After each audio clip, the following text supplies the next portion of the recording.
And we are live. Welcome to the Political Orphans. My name is Nico and I am your in-house conservative. Always with me, my partner in crime, Rob Ambrose, our token liberal.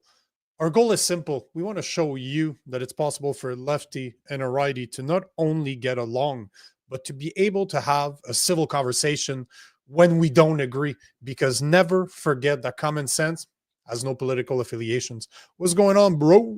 How's it going, brother? How's your weekend? Bro, it's however you look at it, Canadian politics, US politics, I cannot not look at it and it looks like it's the gift that keeps on giving. Like Carney is to Canada what Trump is to the US. For Infinite amount of content. Absolutely. It'll never fucking stop, it seems like, right? Fuck. No, especially for people what we do. I mean, it's a gift from God, right? Gift from above. I agree, man. I agree. What do you think about this? Yeah, by the way, I like that. So Nico, what's going on to Misfit? He's already there. That dude is always on fucking point. Okay, so. He's always on point. What's going on, Misfit? Coffee, lots of coffee, man. And stupid people on Twitter. There's always going to be stupid people on Twitter, no doubt. You don't need to put the Twitter in there. There's always going to be stupid people. Yeah, that's right. That's right. I don't think the Twitter is not needed in there. It's everywhere now. And Misfit, he continues, I want to show you that even uneducated people can be properly informed. Yeah, I mean, that's true, too.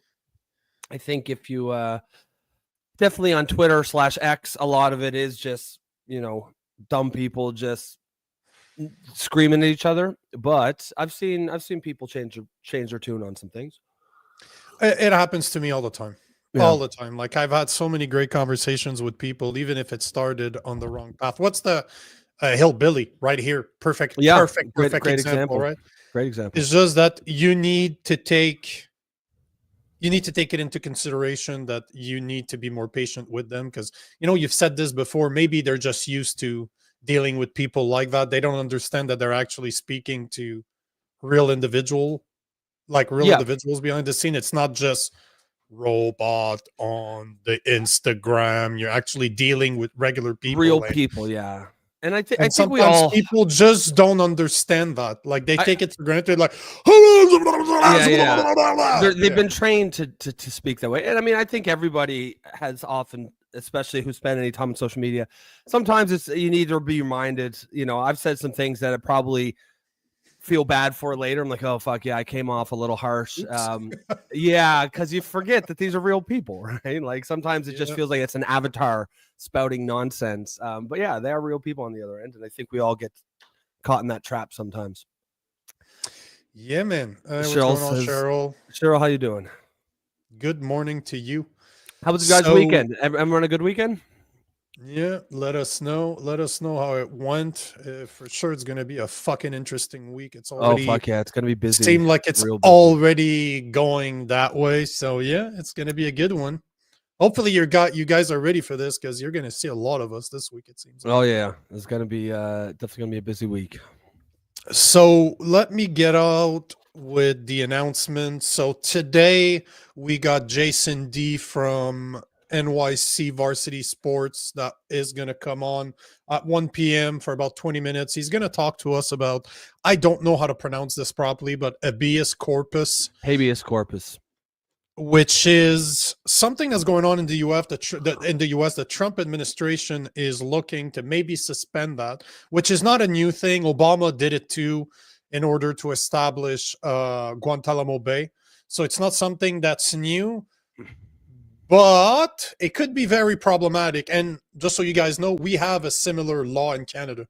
So just putting it out there. And Jason's going to come up to... I'm pretty sure most countries based on English common law will have some version of it. I think it's Latin, and it's based on like old English common law. But it's definitely Latin that we can agree on. Yeah. But Jason's gonna come on at 1 p.m. to just let us know what that actually means and why could it be problematic. A fresh reminder, tomorrow we will also have Jason Lavigne on the show at noon. He's going to stay with us for 2 hours to talk about what's going on in Alberta. So we're going to get a fresh behind the scene update as to what they don't share on mainstream media. So Jason is going to definitely become Jason Lavigne, that is going to definitely become our on the street reporter, if that makes sense. Not that he works for us for anything, but he has agreed to give his time to us in order to inform you guys, to make sure that you're updated onto what's going on with Alberta. Because again, we've said this before, we'll say it again, mainstream's not going to cover this. So no, 100%. And I think, I think it's going to be really, it's really decent of Jason to give his time for that. I think it's going to be really informative to our audience here at the show and anyone who's interested in this topic. Because, he's a lawyer by trade, so he's going to have some legal understanding of it, but he's also highly involved in the Alberta separatist movement. So he's going to have some insight in there as well. So it's going to be, I think it's going to be a great addition to the show. 100%. And he's going to show up similar to what Jason D's going to do today. And our two guys are Jason's. He's going to show up 20 minutes at a time, just give us an update and then leave. So just want to make sure you guys are up to date. That being said, Carney announced that he will be Carney announced that he will be announcing his new cabinet. So I'm pulling a Rob here. Yeah, he's announcing an announcement about his new cabinet. So tomorrow, 10:30 a.m., he will be going live to announce his new cabinet. Rob and I agreed to do a live event just like we did for the debates, just like we did for the election results. So we'll go as long as it lasts. We will try to have people show up too. I've approached. What is that? 11:30 Eastern Standard or 10:30? 10:30 a.m. Eastern time, as per the announcement that I saw. So we will be going live to cover that. Don't know how long it's going to last. I don't think it's going to last more than half an hour or an hour. Yeah, probably not. But I will try. I'm trying to get some other guests to join us. So let's see what happens. Jason Lavigne said he'd pop in if he can, and we'll see. We'll see. I reached out to a couple of people. I've also reached out. This is fresh off the press. I also reached out to a criminal lawyer in Ontario. I'm not going to name who yet, but he has agreed to come on the show to speak about something that was posted this morning, yesterday, I believe, on the X, as to somebody. He's a big content creator. His name fails me right now. I can't remember what his name was. I sent it to you earlier, I believe. Yeah, if you can find who the name is. Is it Paul somebody? Shit. I have to look. Slapinski? Just give me a second. I'm gonna try to find him. What'd you say, Paul? How'd you spell his last name? Slapinski, Slapinski. No, SLAP. No, yep. I do not. No, that's not the guy. That's the guy who tweeted the thing that you sent me, but it might not be the guy that he's talking about. Oh no, it's definitely not the guy that I'm talking about. But this is how I found. Yes, I'm just looking for the link I sent you. Where the fuck did I send that to you today? Yeah, am I on crack again? No, you did. I think it's actually just near the bottom. Oh, there you go. Oh, Mark, not Paul. Mark, yeah, I don't know why I was thinking Paul. Mark Slapinski. Hold on, I got him right there. So just to give you a bit of context, people. So we got. There's a weird, not that I'm surprised, because we've been talking about this. We've been saying that if it goes down that route, we will be covering it. And obviously I'll be fighting in the street, as in I'll be protesting, not fighting. Fighting's not a good term, but I'll be in the street doing, like, standing up to this, because this is bullshit. But Mark Slapinski is saying that Mark Carney has made his mission to crack down on conservatives and free speech in Canada. Soon, conservative may be fined or even jail time simply for expressing opinion online. And the reason I'm sharing this is that there is somebody that approached him out of Kitchener saying that cops have visited him. He hasn't released anything yet, as in Mark's Slipinski. But I'm not surprised that we're hearing about this because Carney doesn't stand for free speech. Obviously, he's a big fan of the UK and what's going on down there. So not surprising. He's got the cops already knocking on his door.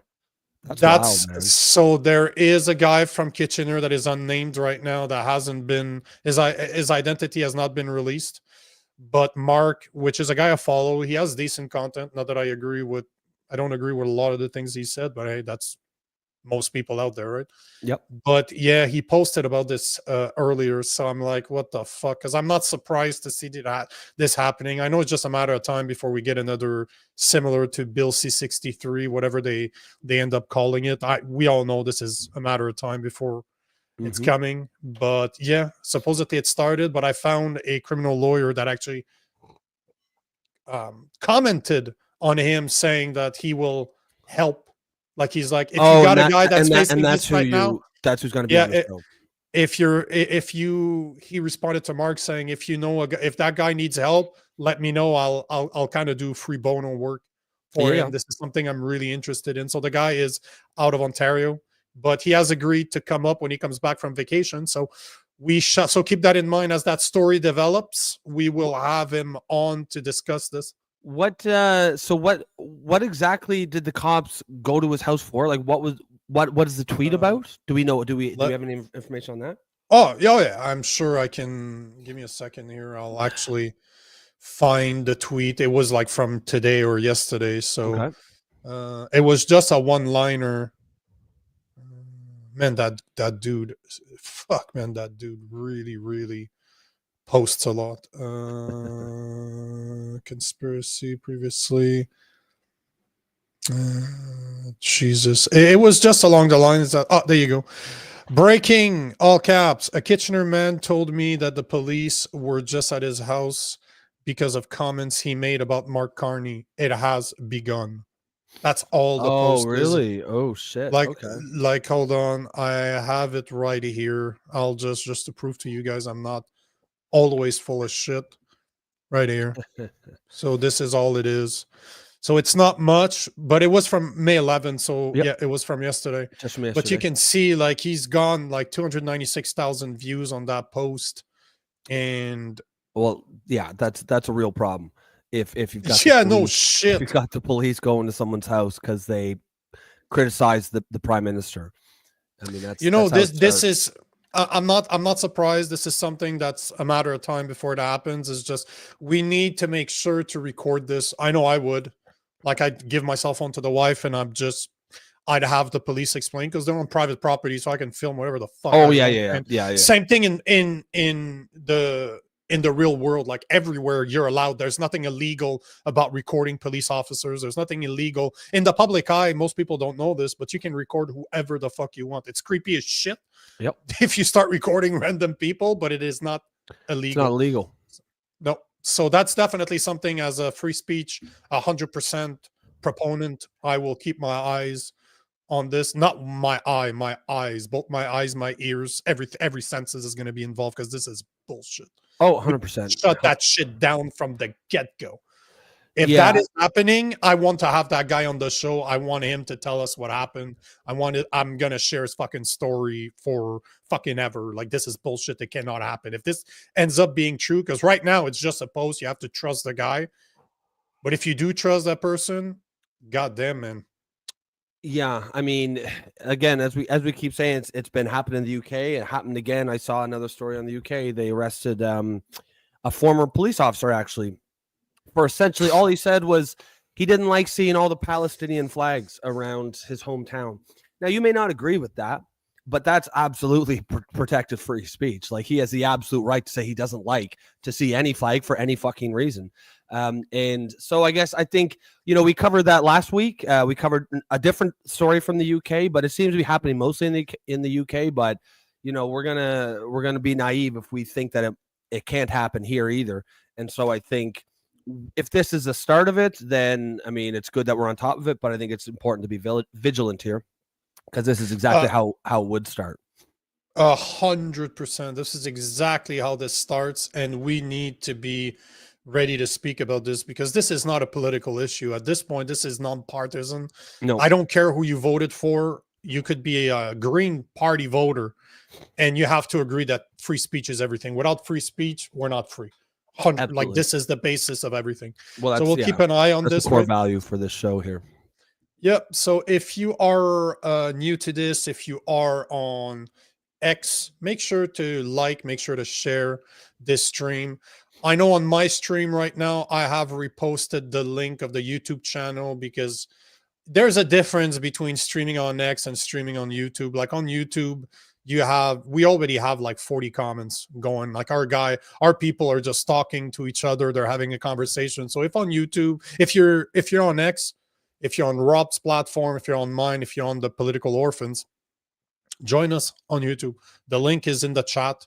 Make sure to join us from there because this is where the conversation is at. You don't see what people are talking about on X, and YouTube is filled with comments already. And if you are from X, if you just look in the chat right now, I'll be posting it there on the X chat, and it's also below in the comments. So yeah, you're definitely missing a lot if you're not on YouTube, because that's where most of the conversation, most of the action is occurring. That being said, if you're on YouTube and it's your first time here, make sure to like, make sure to subscribe. If you feel like supporting us, we do have a subscription, a membership model where for $2.99 you can support the show, help us make this bigger, help us put this in front of more eyes, because there's a lot of political orphans out there. There's a lot of people that don't know where they fit politically. They don't have a party speaking for them. And we're all about creating that environment, creating that relationship with you guys. We want to create a community where we can have those tough conversations, where the left, the right, people in the middle can have a discourse and kind of see where we fit, try to have a civil conversation, because we all know there's problems. Most of the time we agree on the problem, we just disagree on the solution. But it's one thing to be able to go for 2.5 hours Monday to Friday. It's another thing to be able to do it 24 hours a day without being scared of being censored, because God knows there's only certain things we can say on YouTube. For that reason, we created a Discord server that you get access to with that $2.99 a month subscription on YouTube.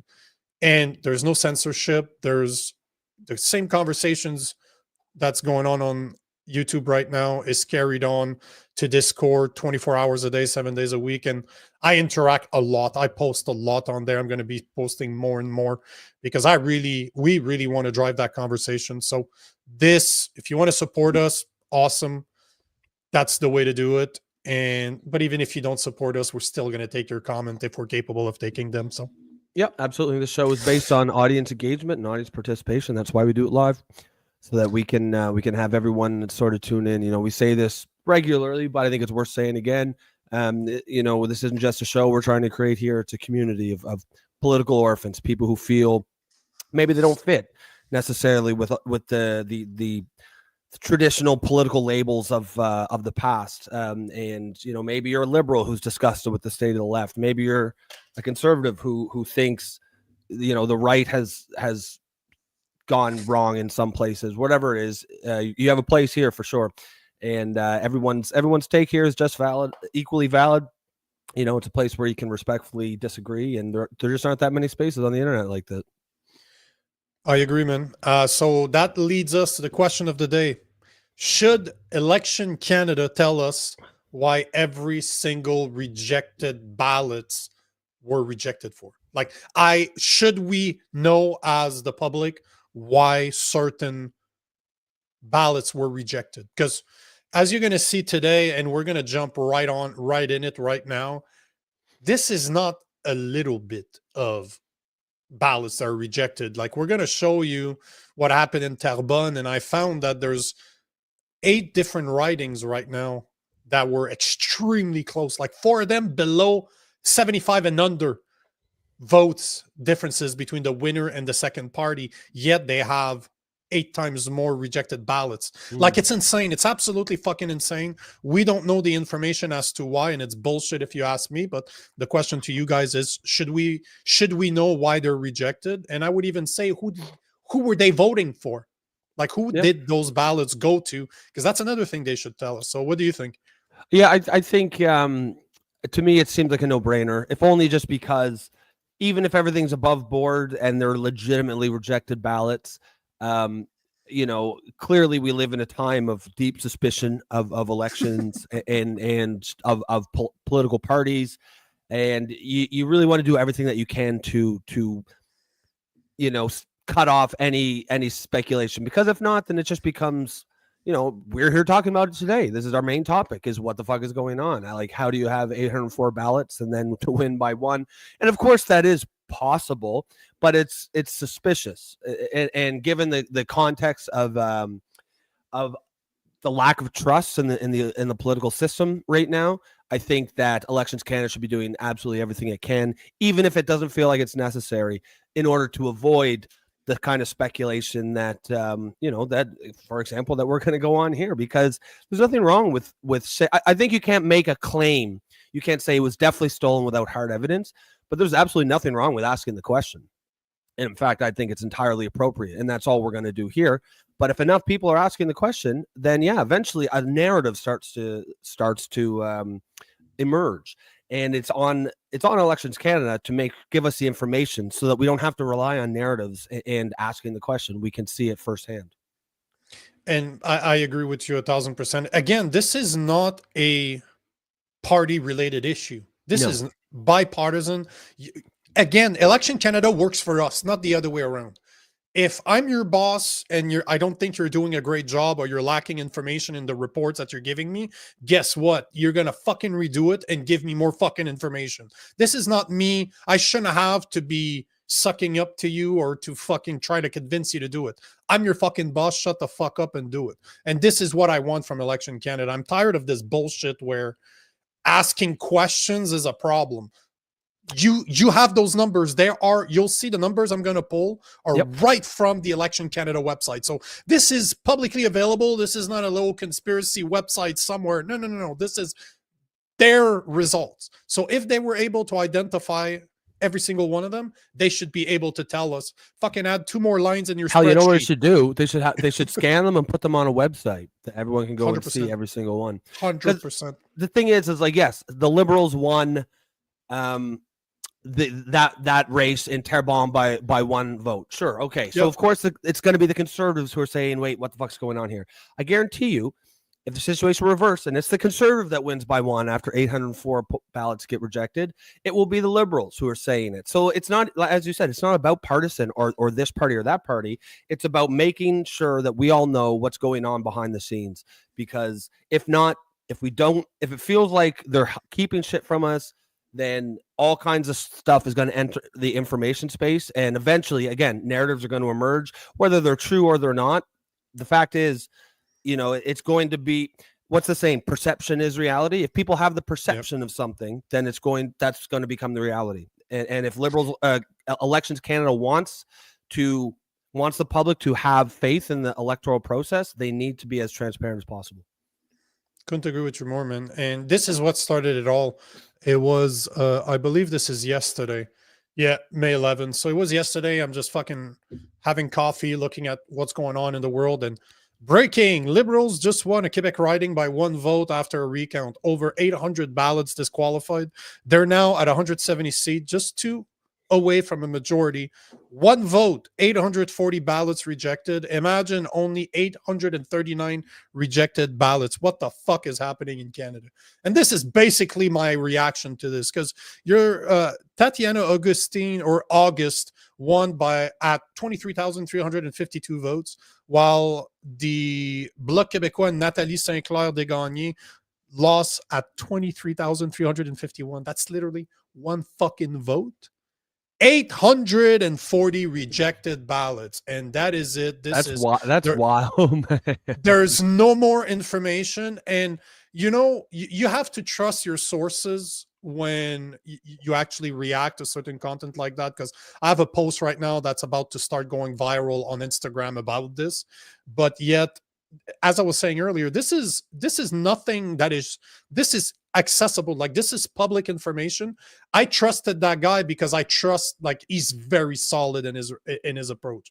But to prove my point, before I bring it up on the show and I actually discuss this, here's the website. It's enr.elections.ca. You can go to Election Canada's website. It will actually ask you, how do you want to search? So let's go by electoral district. And all you have to do is to put Terrebonne.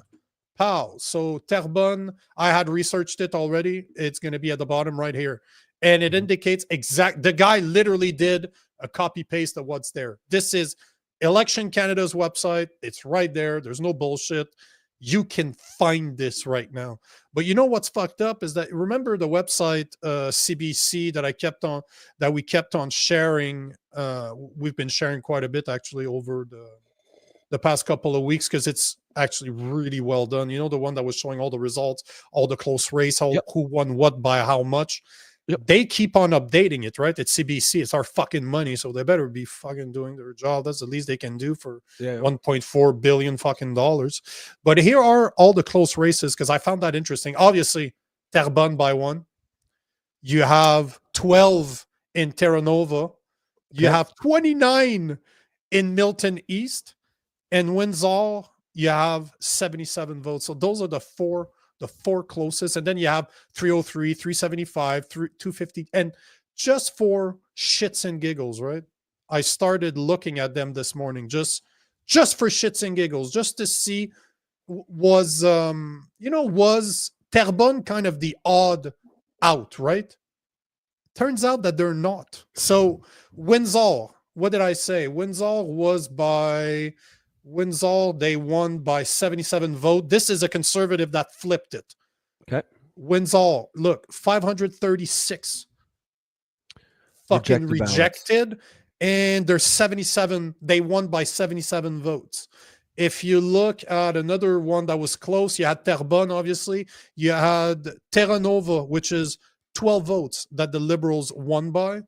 Terra Nova, right? Where is Terra Nova? I found it earlier. Right here.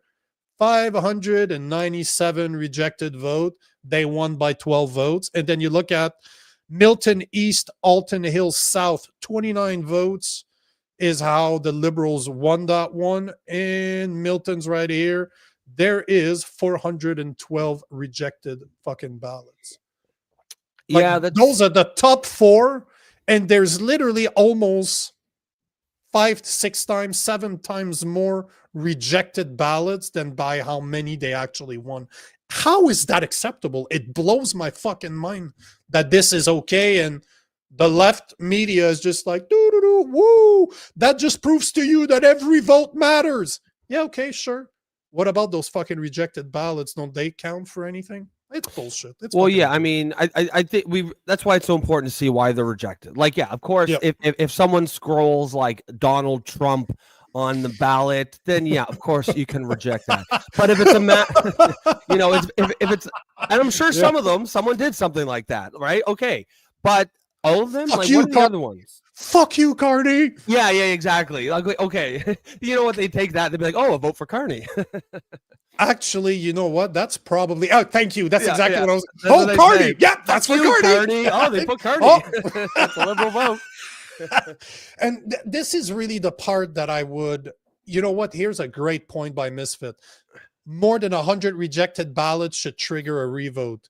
You know, anytime you have more rejected ballots than the actual the difference between the winner and the second, that right there should trigger not only a recount, but an explanation as to every single one. We should be allowed to know what the fuck happened. Like, what's the reason why they got rejected and who were they voting for? And because at the end of the day, maybe it's an education problem, right? Maybe some people are they didn't fill out the circle, right? Like, they didn't fill it out properly. That's what I mean. If it's that kind of rejected ballot, that's bullshit, right? Like, there should be. Robin here says, I was a scrutineer, and so I actually read about these just the other day. So scrutineers are people who, I believe, they go and they observe the make sure everything's above board. So she says, I had 1 vote spoiled in my poll and 1 challenge, and we won the vote. There's quite the process to go through ballots. I think our area, we had 300 spoiled ballots across ours. So Robin, so the ones you guys had 300 spoiled ballots, do you know what they what made them spoiled? What, like, did you get a chance to look at them, or are you only just seeing that number?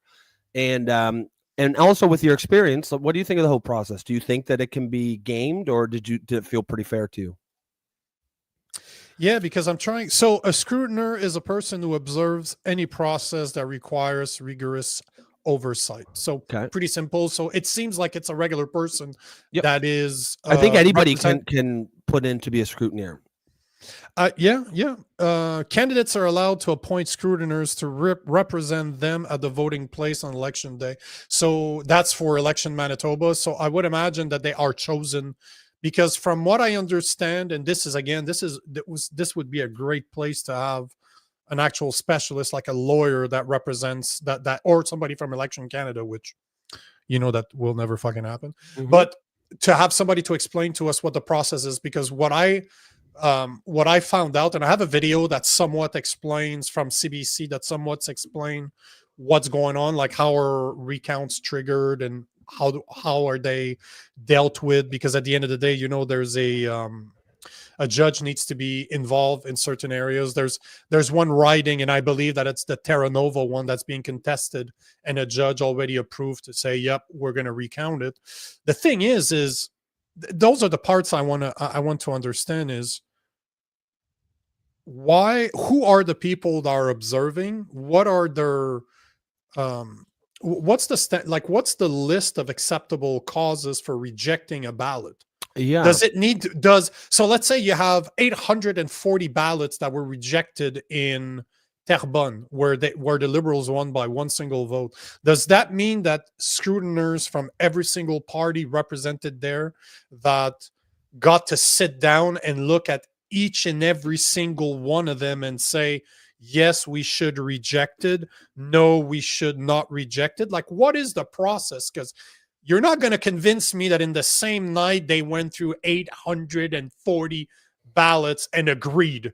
Every single one of them agreed that. Yeah, it's just one person who has the say. Robin adds, so this is interesting. She says, mine was spoiled because the person put an X beside the name and not in the circle. And that's the kind of thing that, to me, that's bullshit. Bullshit. I know, right? That's bullshit. I suspect that that's probably the majority of spoiled ballots, that kind of thing. Not necessarily a guy who's like, most people are probably not going to go into wait in line and then just to do, like I said, just scrawl Donald Trump on it or something stupid, right? Most of it is probably an attempt at a genuine vote that you probably, even if you're just using common sense, you can probably see who they intended to vote for, and just get spoiled. Yeah, I kind of agree with the, if the spoiled ballots equals more than the winning margin, maybe you build it into the, like, every election you have a date that's set for 1 month after the election, and that's for the revotes. And then if all the ridings that end up meeting that criteria, where there's more spoiled ballots than there are the winning margin, they all do their revote on that day. So it wouldn't be that many. It would only be a handful of them. But yeah, I kind of like that idea. Just get it right, Yeah. So if you look, I'm just going to share my screen here, because that's one thing, guys. If you don't use Grok, if you pay for a premium version of X, like, I'm a big fan of AI because it helps do actual research, and then it will actually mention their sources. But here is what Grok is saying that is what could have a vote rejected, right? No clear marks or multiple marks, identifying marks, incorrect marking, damage or defaced ballots, non-official ballots. That I'm not sure what the fuck that means. Like, I showed up with a piece of paper. Your own ballot? I made my own. Well, yeah, of course. And a blank ballot. Yes. Yeah, blank ballots. Like, that makes sense. But like, no clear mark or multiple marks. The ballot is rejected if the voter does not clearly mark a choice. Okay, that sounds pretty self-explanatory. Identifying marks. If the ballot contains any writing, symbols, or marks that could identify the voter, which if they have their names, if I'm not, because I've read that as well. Like you can't put your name on your ballots, which there's probably people that do. There's people that put their names on their underwear. So I would imagine that they do the same about their ballots, which is, again, is that not something that should be taken into consideration? Like, okay, sure, they put their names, but how many are we talking about here? Are we talking about? That's why I would like to see that list. Like, I would like to see all the lists. And so the next one here is incorrect marking, ballots marked outside the designated area. See, this is bullshit. So is that just a little notch right up? Like, you know, it puts a lot of ability for someone who has a preferred result in mind to, you know, declare a ballot rejected that it's technically legit, like it's a legitimate rejection because it fits within the rules. But everybody knows with common sense, if you were looking at it, you know who they're trying to vote for. Yeah, no, I agree. And this is why I think that it's so important for us to have that exact number of, not only the exact number of rejected ballot, but why. What's the reason why? Because maybe there needs to be an education. Yeah. Maybe we don't do a good job at telling people what the rules are. And I'm playing devil's advocate here. I don't believe it for a fucking second. In my opinion, it's all rigged. It's all fucking bullshit. But let's say that this is my personal opinion and I don't have the proof to say so. It's just the closer it seems like the days go by, the closer we are to a majority, because now they're at 170. We're 2 riding away from from a fucking liberal majority, which this to me, again, this is a problem. How do we not address hundreds and hundreds and hundreds of rejected ballots when they were one by one? Yeah, I don't know. That is a very good fucking point. I don't know. This is why, to me, again, I've said this before and I'll say it again. This is why, to me, the Conservative Party is almost like a controlled opposition. It's like they've done everything they can not to fucking win, but not get decimated in a way that it would be obvious. Like, it's very hard for me not to believe that. Maybe I should put my conspiracy hat on, but you know, for the sake of argument, it's very hard for me not to believe that there's the Conservatives were not controlled opposition. It seems like they're doing everything possible not to fucking win. And even then, like, even if it's not my riding, like if we look right here, the Conservatives weren't even close to winning in those riding, but it doesn't matter. I would be fucking contesting them to say, what the fuck? One vote. Why is there hundreds of 840 rejected ballots? Like, how is that not a conversation? How are not all the parties involved? How is the Bloc Québécois not challenging this? Like, what the fuck is happening here? Yeah. Am I on crack? Like, do they not care about winning their fucking election? What's the point then? Yeah. You think if nothing else, they'd be sort of up in arms. But yeah, the fact that they're not, I guess, you know, it could be weakness, but it certainly helps beat the drum, the conspiracy theory drum, for sure. And that's my point, right? Am I right to say that there's something fishy going on? Sure, maybe I'm not. Maybe I am. Who knows? I have no proof. But at the same time, it's very fucking hard for somebody to tell me that there's not something going on. To which extent are we talking about? I don't know. Only time will say, if it ever says.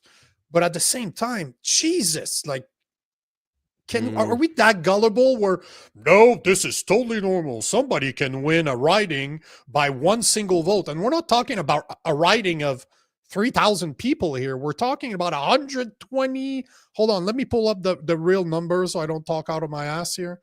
But there were, I think, 112,000 people. This Terrebonne, it's very close to where I am right now. 113,000 people live in Terrebonne, and 90,000 of them were on the electoral list. So we're talking one vote out of 90,000 people? Really? I mean, fuck, it's hard to wrap your mind around it. But I certainly, with the 840 spoiled ballots, like, I mean, yeah, I think you'd be well within your rights to just ask for a recount or a revote, like a complete revote.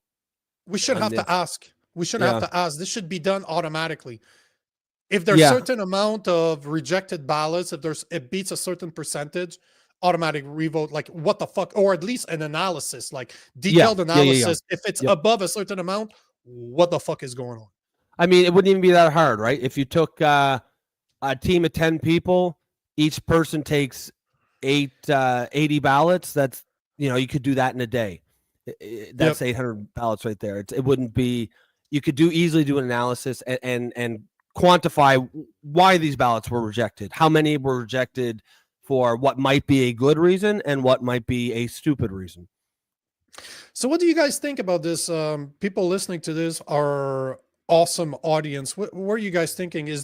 Should there be an automatic recount? Should there be something that is triggered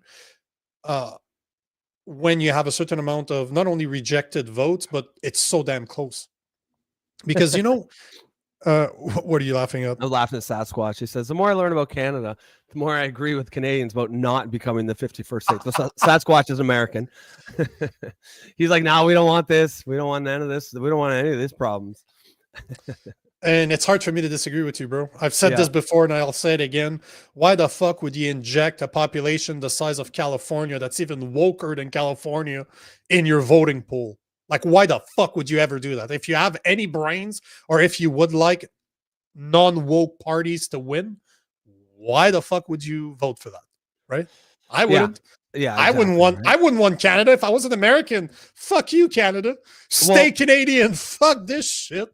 I mean, we've said before, I suspect they don't even want Canada. I think they might have been willing to take us if they got Alberta. But I mean, if they could just have Alberta, that'd probably be the best case scenario for them. Yeah. Hold on. Let me address this. Cheryl, send me an email at info@nicolagan.com. info@nicolagan.com.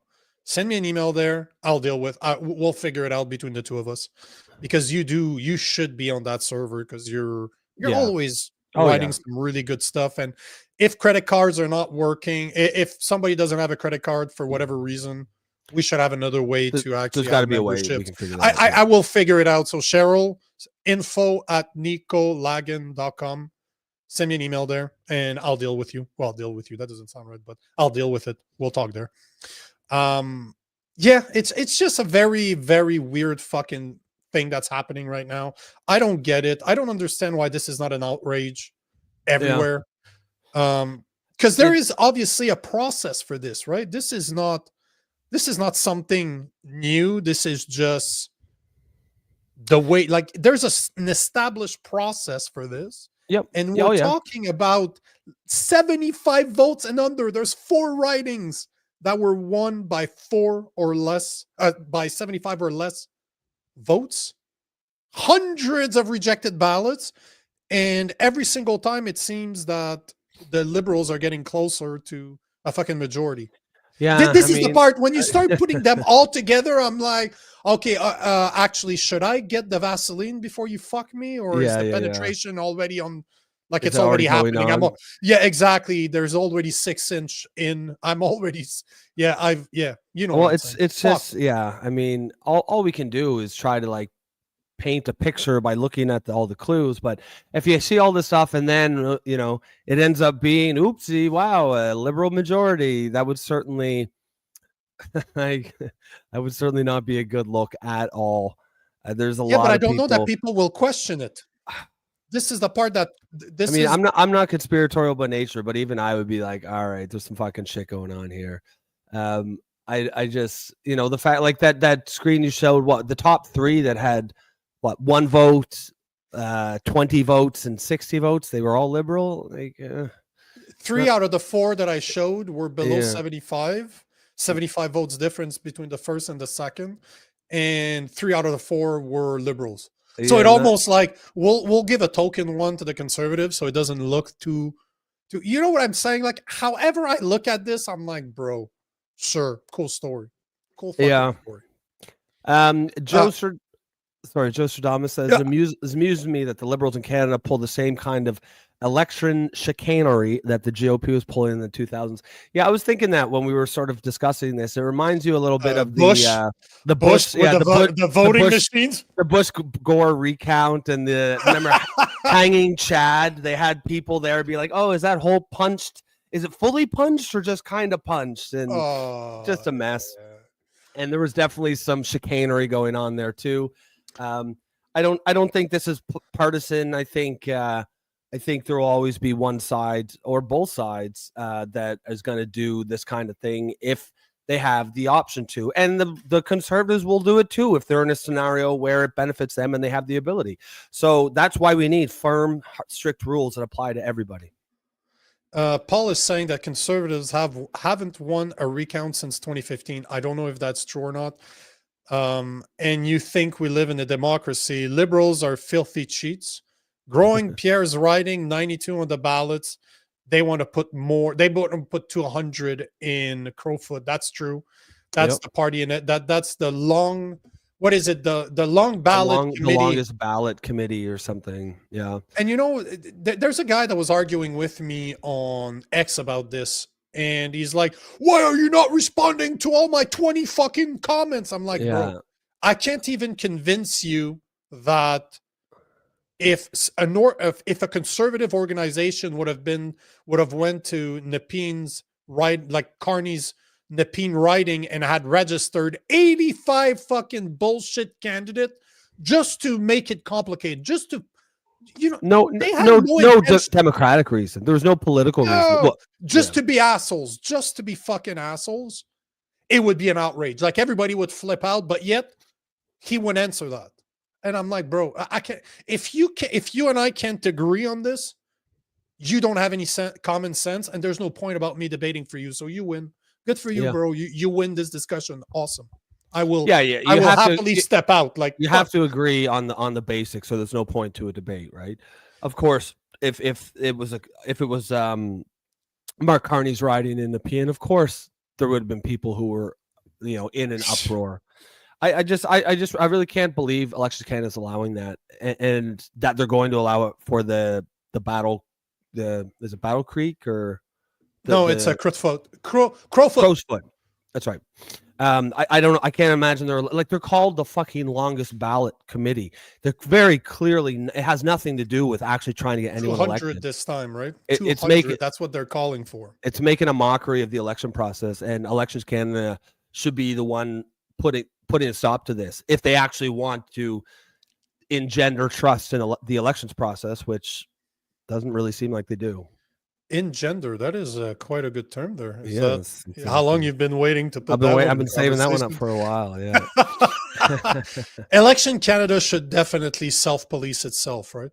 Yeah, well, exactly, right. You can't. That's what's going on. Do you know that's what's going on? Like I had people saying, "Oh, don't worry, it's a third-party organization that takes care of the recount." Okay, sure. Do you consider, before we go any further, do you consider the CBC an unbiased organization? Because if you do, you and I cannot continue. Yes. This is, there's certain things. If you think the CBC is non-biased organization, I'm not even going to try to argue with you because I'm going to lose the hair I still have. You're just not even seeing this. We don't live in the same reality if you think that. No. Mr. Robot is saying, well, it's true that Canadians will just accept anything the government tells them. Whatever they say, most people will believe it. Things do seem suspicious. A near majority is insane to me. You and me both, bro, because again, at the end of the day, those people are listening to CBC. But at the same time, what's interesting is that you can find all those results on CBC, and I keep on quoting them, and you can go to Elections Canada. They're not hiding that information. It's right there in front of you, but it's up to you to do your research or to listen to guys like us that will do the research. But I totally agree with you. How did we go from a minority fucking liberal government that fucked us for 10 years in a uniparty association with the NDP to now them? Don't be surprised if a week from now Carney has a majority, when all he did is ran on, hey, we're gonna stand up to Trump. Like, are you serious? Like, are people that fucking stupid? And I don't like to call people stupid because I don't like to call people stupid, but at the same time, there's such a fine line between stupidity and there's being uneducated, and then there's even stupidity, naive. And then there's naive, and then there's stupidity, and then there's even intentional stupidity, or if you want to call it intentional naivety. Naivete. Naivete. And you know, at some point you can't just stick your head in the sand and be like, well, I didn't know. You do have to do the bare minimum of work. Therese is asking what the question is. Here's the question. It's an X in a circle, kindergartner stuff. How do you mess that up? Yeah, I know. I mean, pressure. I don't know. Maybe people are nervous when they do it. I don't know. I would like to see it. Like, did the X go over? Like the fact that it goes outside of the boundaries, does that mess it up? Like, what do they consider a rejected ballot? I want to see pictures. As you said, if indeed 840 of them were reviewed by hand, click, click, click, click, take a fucking picture, every single one of them, shove that on Elections Canada's website so that I can go consult them. And you know that there's people out there that will do the work. So why not? Absolutely. What do you have to hide? What are you worried about? Because again, that information's available. It's right there. It's absolutely right there. Therese agrees. Me too. I want pictures. Man, I don't like Me Too. Hashtag Me Too. That's all I can think of every time I see this. But I agree. I agree with you 1,000%. Yeah. But at least show your work, right? Like, at least let us make the decision and say, so we can say, oh, okay, yeah, this clearly is spoiled. You know, they didn't even write it. They just scribbled a fucking question mark over the whole thing. Yeah, okay, that's fuck you, Carney. Yeah, exactly, right. That's a spoiled ballot. But if it's just something like well, as Robin here said, they put an X over the name and not the bubble, and this one was for Pierre Poilievre. And as she said, I was sad. I had to agree it was spoiled. Well, yeah, because you know those are the rules. That's all you can do. But that's kind of the point. The rules are such that it allows many ballots to be spoiled that aren't really spoiled ballots. If you can tell who they're voting for, it shouldn't be a spoiled ballot. And you know what? And I agree. And you know, again, I will always play devil's advocate, as stupid as it might sound. I just want to prove. Show me 840 pictures of every single ballot that you rejected, and let us because you know there's going to be people out there looking at every single one. Because all I need is to find two. I need to find two ballots that were clearly identified for the Bloc Québécois, and pop out. That's it. The Bloc Québécois wins. That's my point. If I don't need to find a lot for them to win, even in a 75 votes different. If there's 400 of them, that means I can find 70. I can probably find 75 of them that we can argue on it. Or if not, maybe I can't, but show them to me. Yeah. And you know, fucking Sasquatch, man, your comments are fucking hilarious. Elizabeth May is my favorite character in the TV show Canada. I can give you guys 100 different roles she could play in charge of the voter recount. Done. Oh, Jesus. Yeah, please not. No, like, you know, to me, Elizabeth May is like our Hillary Clinton. Like, to me, they're in the same category. Really not likable. Every time they talk, you're like, just like professional politician, kind of. Yeah. Very the only difference is that there's no expression named after her, as in you got Clinton, you got made, you got made. It does not exist. Well, she's certainly not. She doesn't have the power to go after her enemies the way that Hillary Clinton does, but she's kind of I see the comparison. Joe Stradamus says it's not the votes that count, but who counts the votes, and that is correct. That is 100%. Show his last comment too, because that's another good one. There's another great comment right at the bottom. Right at the bottom. Oh, yep. Tyranny is born from people losing all faith in democracy. That faith is killed by a constant barrage of lies, misinformation, and conflicting versions of events. That's a great point. Even if like everything is above board and all those ballots were proper, like were actually genuinely spoiled and blah blah blah, Elections Canada still has the obligation to make sure that none of these questions even get asked, because at the end of the day, as Joe says, it's when people lose faith in democracy that tyranny is born.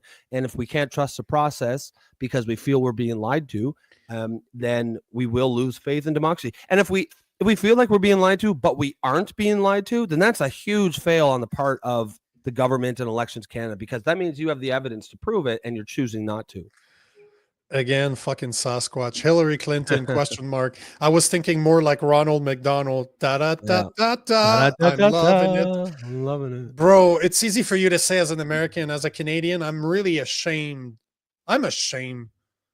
Like, I'm really ashamed of what our country's becoming. Like, it blows my fucking mind that we're here. I remember that, you look at the War of Independence in the US, you know why it started? Because they had something like 5% tax and people were outraged. In Canada, on tea, yeah. On tea. In Canada, you lose about half your fucking salary to taxes. Like, if you combine them all, nobody cares. Like, people are winning by one vote. It's like, oh yeah, well, our system works very well. See how we've always said to people, your vote matters. Here's the proof. One vote. But don't look at the 840 section right there, rejected vote. Don't look at that part. Just like, yeah. Just ignore those. But they're not hiding it. The information is right there. It's not like they're hiding it. The information is right there and tabulated. But no, it's okay. Don't worry about it. It's totally normal. Totally normal. Yeah. Dave B says CBC says it all. Yeah, 100%. I mean, if and if the fact that CBC is sort of, I as you said, I don't think they have a whole lot of credibility in this. Really? And that's putting it lightly. I will put it very, very lightly. Very yes, I'll very politely. I don't think they have credibility in this issue. They're just obviously they're compromised. But I'm really kind of surprised at the Conservative Party. Like, why are they not beating the drums?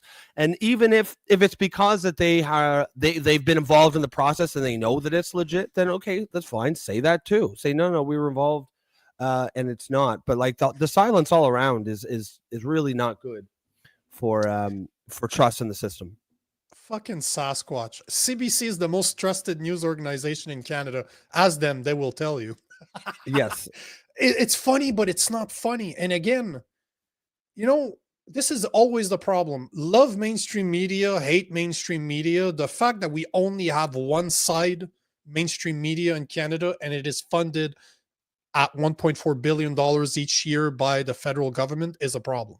We don't have Fox. We don't have the opposite that will call their bullshit up, even though they have, obviously, Fox is biased. Obviously, they're biased. Yes. But everybody knows they're biased.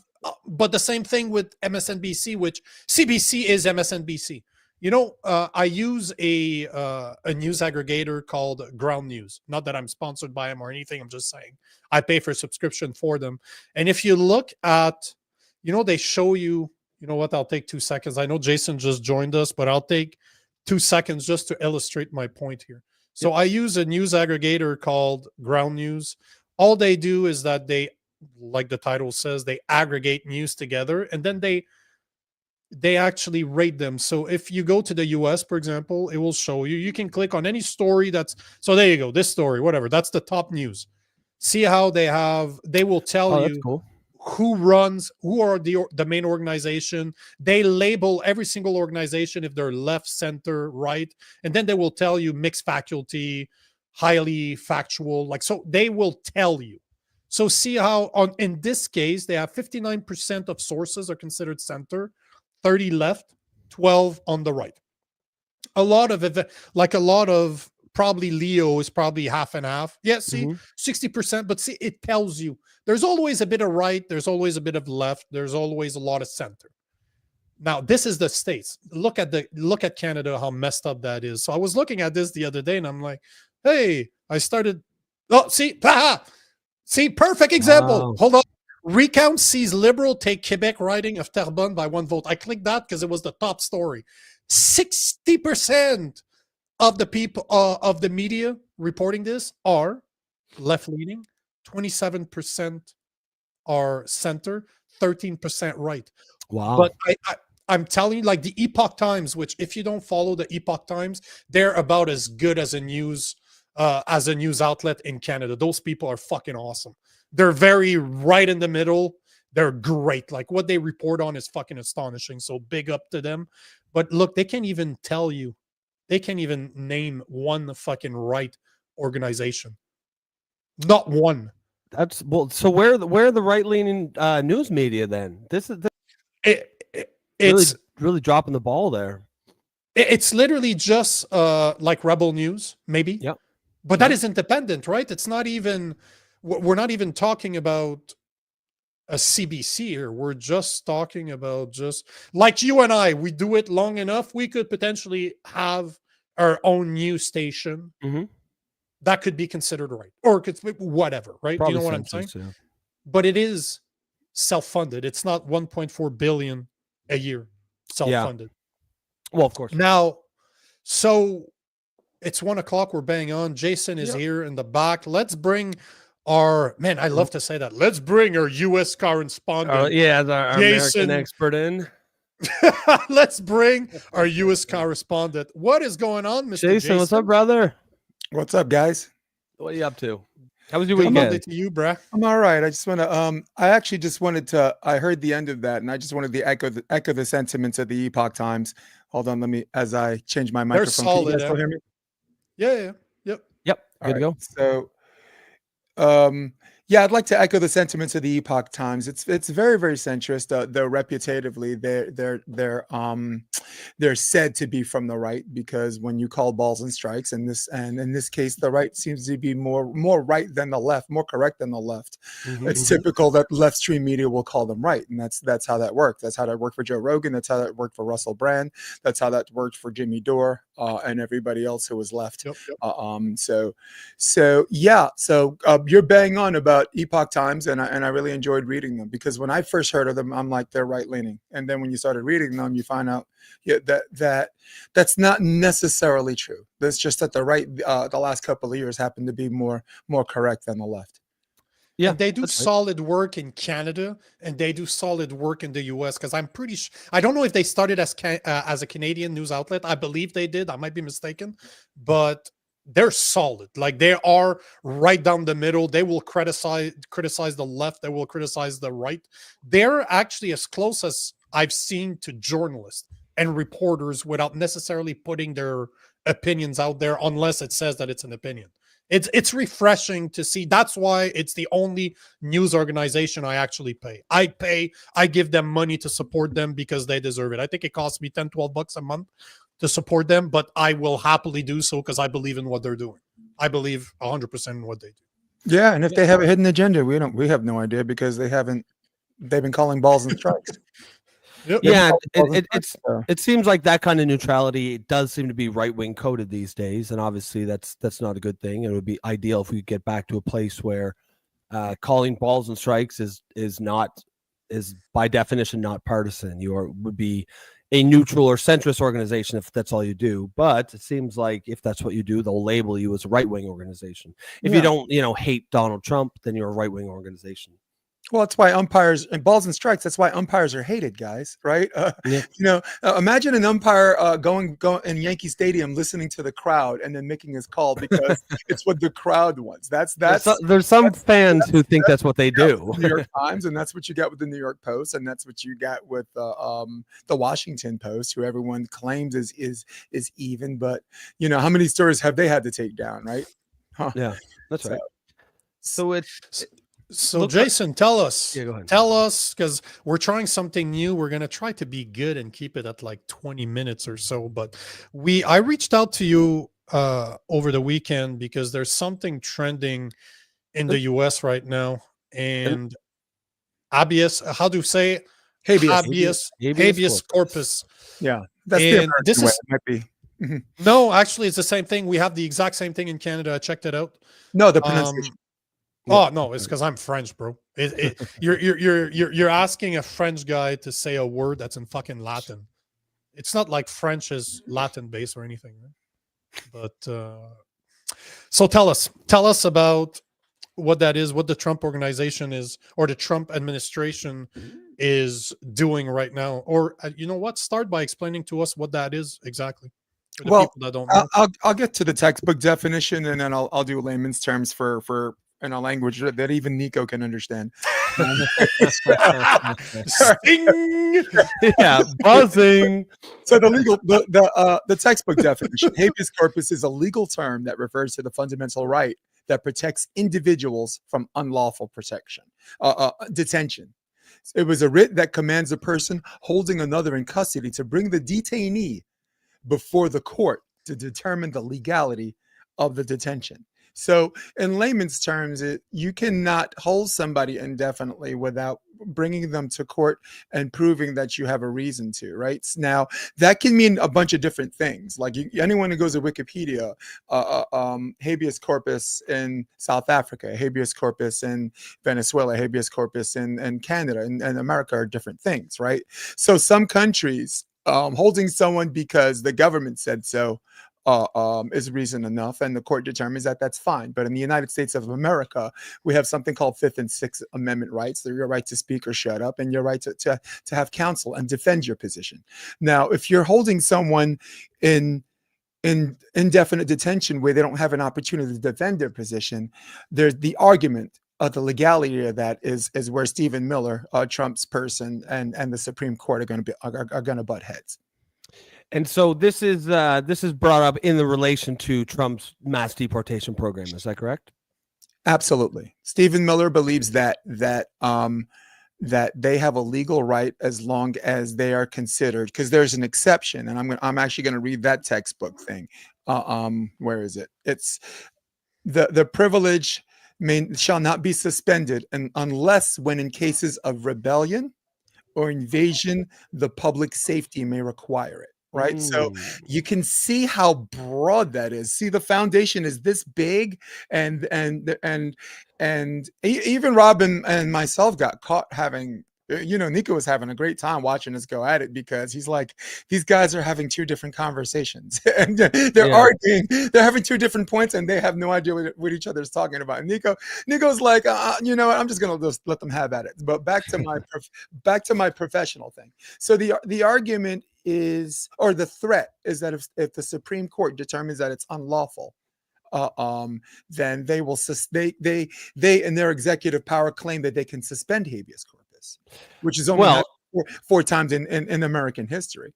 And it's like just from what you're describing, I could easily imagine what was one of the exceptions was that if necessary for the public safety, in order, you could suspend habeas corpus if it was necessary for the public safety or something. You could easily imagine Trump making that argument.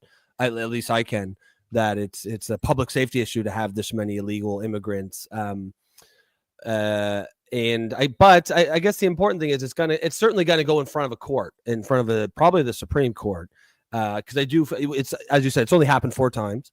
So it's a pretty not gonna say unprecedented, but quite rare legal maneuvering, and almost certainly the Supreme Court is going to have to weigh in on this, which I think is a good thing. It can give us some clarity.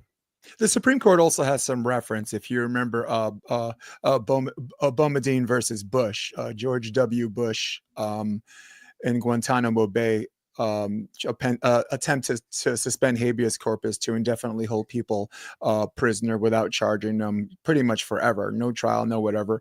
And when 9/11 happened, it seemed like the more logical thing, because I in my conspiracy-filled brain thinks that in order for the government to maintain power, they have to instill fear where people are willing to give up their freedom for safety. Right. So safety is the common denominator word, right? It's actually written in the writ. It's written in all the writs. This started in Great Britain and way before that. So, but you can go as far back as the 1800s when Great Britain did this, and the United States kind of like took tenets of it and put it in the Constitution. So, yeah, and that's going to be the argument. And I'm sympathetic to the plight of you guys about not letting just criminals get away from anything. In America, we have a gang problem. In Colorado, they took over an entire apartment building, and no one did anything. While the media was saying it didn't happen, and you were racist if you ever brought it up. Yeah, the same media that in the 70s said the mafia doesn't exist. So exactly.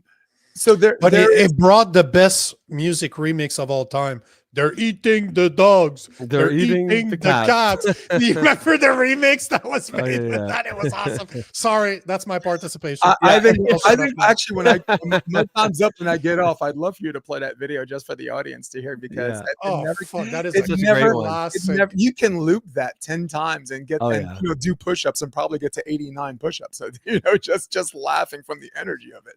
Yeah. But I think to answer your question, I think what you guys are fishing for and looking for is do they dare betray the interpretation of the Supreme Court and just say, fine, we're going to use our executive power and do that? And two, will the Supreme Court come back and say, hey guys, can't do that either? And the answer, in my estimation, guess, and again, I'm not an attorney. I will cite as a pretext because we just hit a part of the conversation that breaches expertise. So we have to make sure we cover that. But talking to legal experts, Jeff Sheetzel, who's a law professor at Sacred Heart University, there's a law professor. I have the person's name I'll give you at the end of this, that was saying that the Supreme Court will probably strike that down too. And I think it's sad because I think Trump, I don't want to defend Trump. That's not my job to defend him. But he's trying to stop people from hurting and killing Americans. Right now he's the hard part, securing the border. He's done a fantastic job taking care of. Right. Remember I said he got elected 6 stones. Thanos snapped his fingers, kept his promises. Yeah. Which shows us that it was never that impossible to do, or even that hard to do. So the second part 2 of this is going to be the more difficult challenge. And I just pray as an American that we don't have to leave the violent people out there to make America scared enough where we need to suspend our own personal freedoms. Yeah, that's fair. Now, so when they suspend habeas corpus, that does it for everyone, or can they narrowly do it just for immigration cases? They can do it for anyone, because anyone that they consider a terrorist act or a threat to America proceeds to domestic terrorist as well, right? So yes, well, I seriously doubt that they're going to use that to go after the KKK and neo-Nazis here. I mean, they're trying to they can't walk and chew gum, so they're trying to get rid of illegal immigrants first. Yeah. But let me ask you something. Do you know? I'm just thinking about this as we're going. Doesn't the U.S. Patriot Act go over habeas corpus? Because if I remember correctly, because the Patriot Act was overriding pretty much everything. Like you lost your constitutional rights if they thought you were a terrorist. This is like, oh, you're fucked. You're going to jail. No lawyers for you, no judge for you, and we'll figure out what we do with you. So am I wrong by saying this? Well, the Patriot Act was always kind of a de facto habeas corpus. So you're bringing up a very brilliant point, Nico, because a lot of the tenets are very similar, but the only underlying difference is you couldn't hold someone in indefinite detention without a court date. And if you have evidence, that's the day to put up or shut up, right? Right now, and this is where Rob and I have been disagreeing. Right now, the government of the United States is presenting evidence to the media, and the media is pontificating and parroting the sentiments of the government. And I always said in this podcast, as a previous guest, what you say to the media and what you say under oath are 2 completely different things. So I think I speak for all 3 of us. We're anxious to hear what the actual truth, the whole truth, and nothing but the truth is when you put your hand on that Bible and swear. So we'll see. But the Patriot Act, I wanted to finish my thought about the Patriot Act. The end around was actually escorting prisoners to Guantanamo Bay. Where the argument of that habeas corpus doesn't that's how they got out of that, so they didn't have to. Right. It was essentially a de facto suspension of habeas corpus by bringing them to Guantanamo. And the lower courts held that up for years, which is why we were able to detain people for a few years. And in 2008, after Bush's tenure, the highest court said you can't do that. You have to get them in front of a magistrate or whatever, because even though Cuba is its own country, Cubans can't go into Guantanamo Bay whenever they feel like it. They'll get shot. So it is, so you got to make up your minds. Is that Cuban ground or is that American ground? So they were trying to make the argument where they can have it both ways, and the Supreme Court smelled through it. And I think, again, I speak for all 3 of us. I don't mind holding them a little bit for putting a case together. I don't mind holding people a little bit bit because they're going to be a flight risk because they already broke the law crossing the border. They're illegal aliens. So technically you don't even need the terrorists. Then you got them. Just get rid of them, which I think is just the common denominator solution. But I think I hope I was helpful as far as just informing. And I think your intelligent, highly intelligent comment section can put 2 and 2 together and decide for themselves what they think they're going to happen. Yeah, I actually found that quite informative. You want to take some of these comments? But before I do, the thing I always found interesting about Guantanamo Bay is that you're able to send your criminals there, but you can't buy cigars from Cuba. That's so funny, right? I'm a cigar smoker, right? If you go in the US, I'm like, damn, you can't buy Cubans here. It's funny, but you can send, no problem sending your criminals there. But you can't buy their cigars. They're fucking. Is the embargo still in? Is it still going on? Yeah, at least on cigars. I don't know right now if you're capable as an American to go to Cuba, because I know for the longest time, like, people would go to Canada and then they go to Cuba. All right. Well, they wouldn't stamp Americans' passports for that reason. No, exactly. When they went back to America, they wouldn't be able to tell they were in Cuba. And I find it very, very fascinating that you can go into any cigar shop in the United States of America and still find Cuban cigars. Yes, illegally. No, but they're not real. No, the ones you find are not real. They're terrible. They're imitation. They're pieces of shit. Don't get caught. I doubt very much that you got billionaires at a cigar club saying, "Come smoke this fake ass cigar." Oh yeah, at the billionaire clubs, they're definitely real. They're not wearing fake Nikes or like Oakleys. They're real. Bro, I don't know if you noticed, but I'm not a billionaire. I just wanted to put it out there, so I'm not part of those clubs. You got that look. I appreciate that.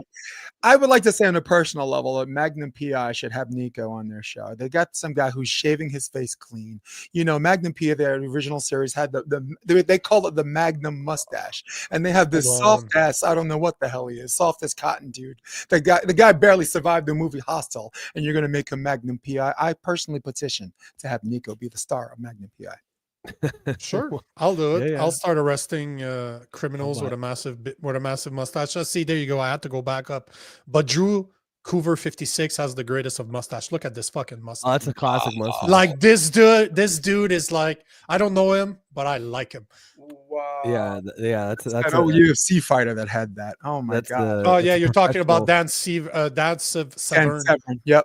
Yeah, there's another guy too. He's like, and he talks like a mustache guy. Like, all I want to do is lay back with a beer, smack my old lady on the ass, and watch football. No, that's a mustache guy thing for sure. Hold on, before you take I just want to play one thing because you guys brought that up. Is it that is all on you? Eating the cats? No, that I have it. I have it as well. If you guys want to see it, because it's fucking hilarious. They're eating the cats.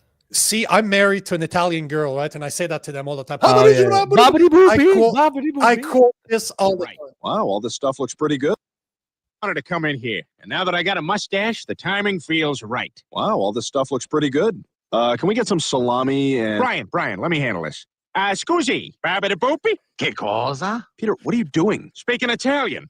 Babidi-boopy? Babidi-boopity-babidi-babidi. Peter, you can't speak Italian just because you have a mustache. Boopity-bapa. Tu sei un pazzo, va via da qui! Sono stanco di te, ti do un pugno all'aria! Uccido con questa carne!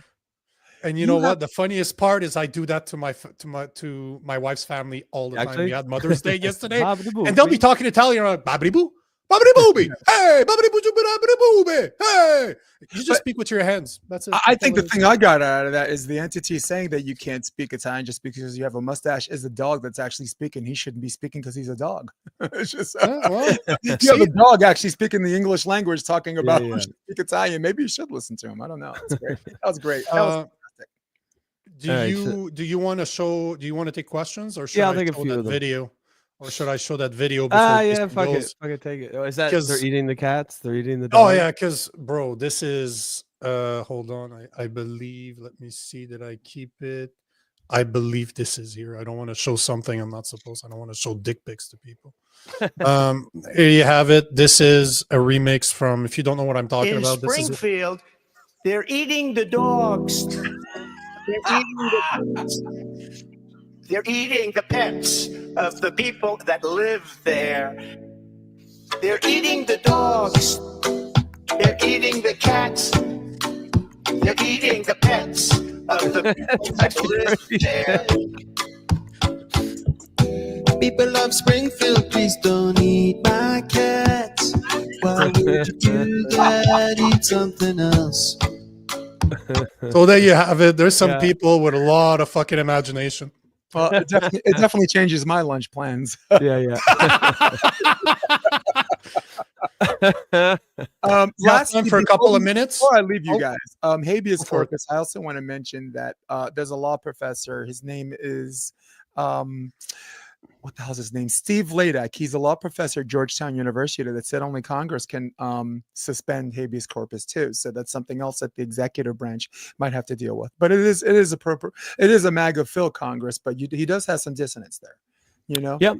No, that's a good point. Right now he clearly has the Republican Party basically doing his will, but there are definitely some distance. And at some point, that might not be the case, but for the foreseeable future, it is. He clearly. It's funny, when he was first president, I think there were still a few establishment Republicans who thought that this was still their party and they were going to be able to wrest control of it from Donald Trump. But I think he put them to. I think this last election for sure, he certainly put them in their place, so to speak. And I don't think anybody thinks that. I think everyone understands it's his party. Yep. I would also I like to add that Trump doesn't always play by the rules to get what he wants, right? He can send send a trailer load of illegal aliens to El Salvador or back to their country, and if the Supreme Court determines that he's wrong, he's not going to bring them back. So there's a strategic saying, "Okay, you got me," and he still struck a giant blow. And I guess before I go, I have a question for you guys. We know where the drug cartels are. We know where these gangs are and these whatever. Why don't we arbitrarily wage war against these people, right? Are we violating the sovereign nation of these people who are protecting these asses? Well, do you know that they aren't doing that? Because I bet you if you had asked the Trump administration, they would say, well, that's exactly what we're doing. These are the people that we're deporting is cartel members. Now, I wasn't speaking in reference to deportation. Oh, okay. In reference to going to, like, if we know the drug cartel is pumping fentanyl, in Mexico or Colombia, why can't we just invade their sovereignty and kill the cartel? Right? We don't need bombs to do it. We can take 3 SEAL teams and finish that probably in 20 days. I feel like it's something like sovereignty, probably. I think. I mean, on some level, you can't. It's hard to imagine Donald Trump giving a shit what the Mexicans say. However, it's a good question. Why are they not? I feel like Nico's got an answer here because he's got his hat on.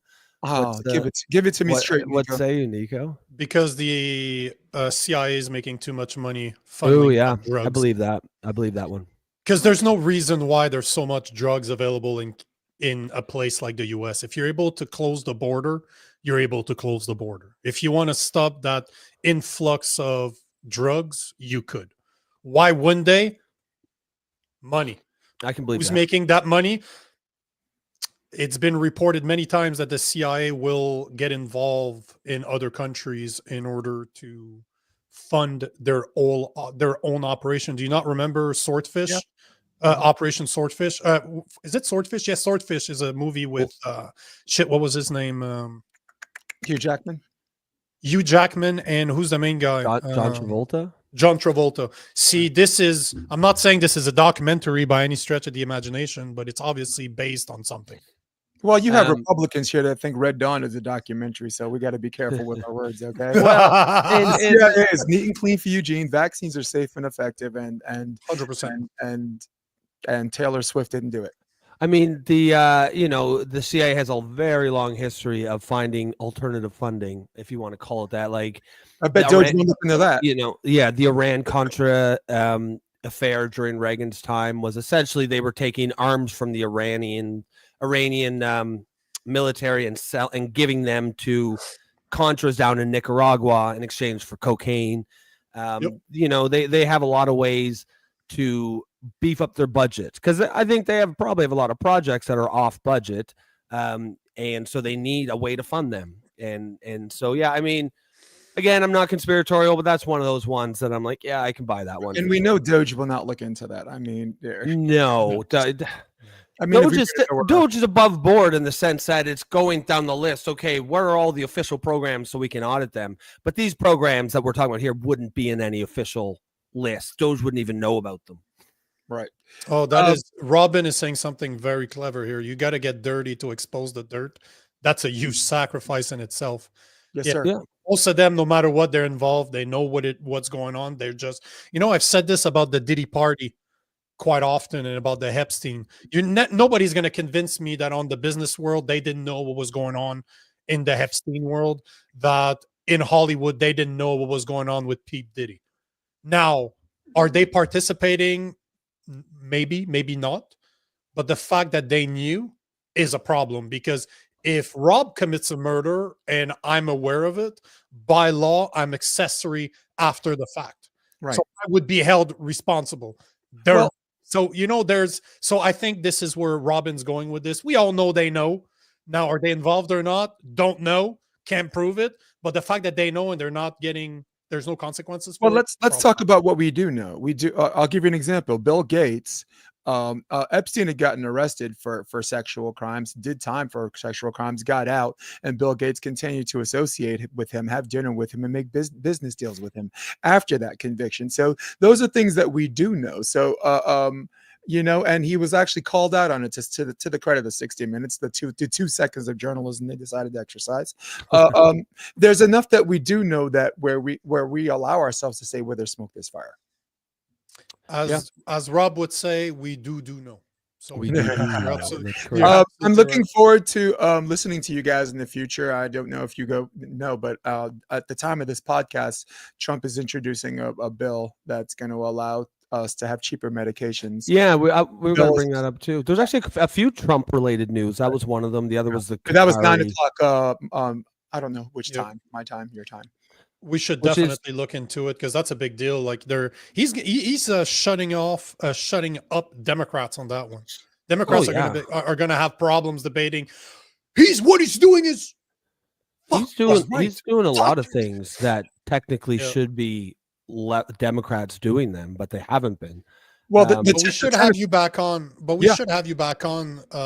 Probably Wednesday to talk about this. Yeah. To You guys want to talk 'cause about I know- drugs? I'm an expert on that too.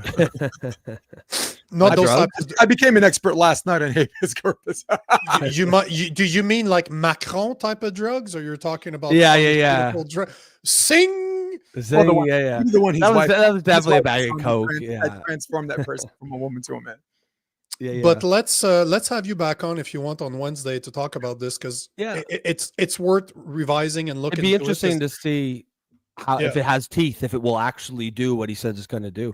The way he's talking about it sounded like it was a pretty big thing, and I mean, it's got to be a stick in the eye of big pharma. So right away, It's- it has Rob, it he has needs my to have- vote. He needs to have extra Secret Service, because I is read gonna some be of this done. before I came on the podcast, and if he's saying what I think he's going to say, we need to protect the president of the United States of America, because he's finally doing something that I want.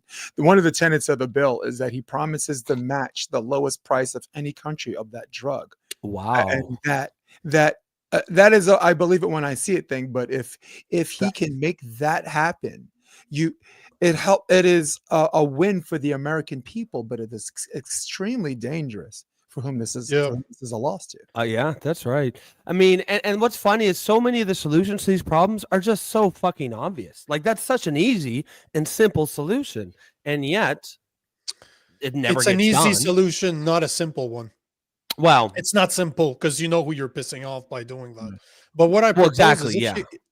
if you have time, what is it? You're 3 hours behind 2 p.m. So that would make it 11 o'clock tomorrow. If you have time, we have a half an hour that we can probably have you on to speak about this if you want, or else we'll do it on Wednesday. We'll give you another 20, 30 minutes to just show up and talk about this, because I think it's a big deal. What Trump's trying to do there is something that, if it's going to be hard for the Democrats to debate that one. oh, Yes, sir. possible. Yes, sir. Hey, So let me guys, know if you're free tomorrow or Wednesday. I'll let you know after the show. I have an Olympian coming on Wednesday morning, so I'm going to try to work some time around that. I have an Olympian, someone who was in the France Olympics. Her name is Kristen Nuss. Oh, that's cool. And volleyball? Yeah, and she's a multiple-time AVP champion, and the AVP league just started, and there's a format for the people who made it and didn't. So that's within my many wheelhouses. So I'm going to conversate with her. But it'd be my honor, duty, and privilege to contribute to this ever-growing show. Yeah, that'd be Bro, great. That'd be great. tomorrow, I'm at, like tomorrow, 11 your time, if you're free. Let's talk off camera. The plebs don't need it for this. Text me afterwards. But this is how open we are here. Like this is we do not hide anything. So, bro, thanks again for your time today. Very informative. Hopefully, the people in the comments liked it. And I love all of you in the comment section, by the way.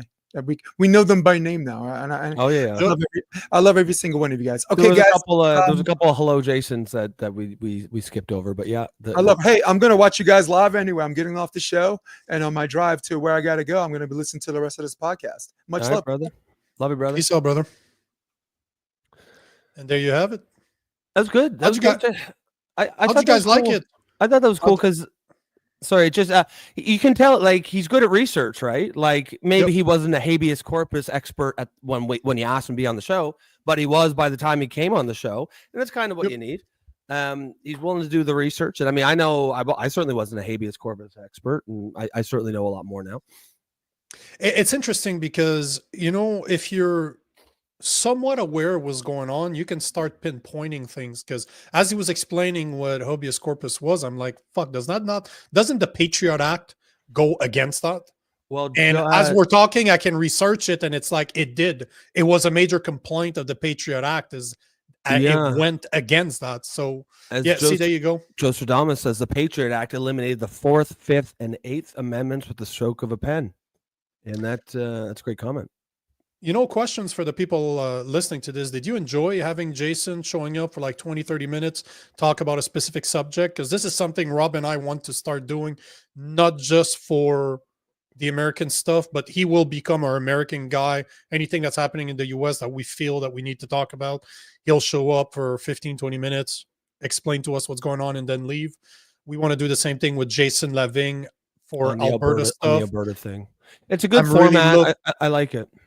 Yeah, well, I wasn't asking you. I was asking the people out there, because you and I are both biased about this. We kind of talked about it before. Yeah, of course we like it. That's right. Yeah, I love that idea. Love it. Yeah, love it. Fuck. You guys are geniuses. You guys out there, this is why we do it, right? We do it to try to make it better and more informative for you guys. So is that a format that you like?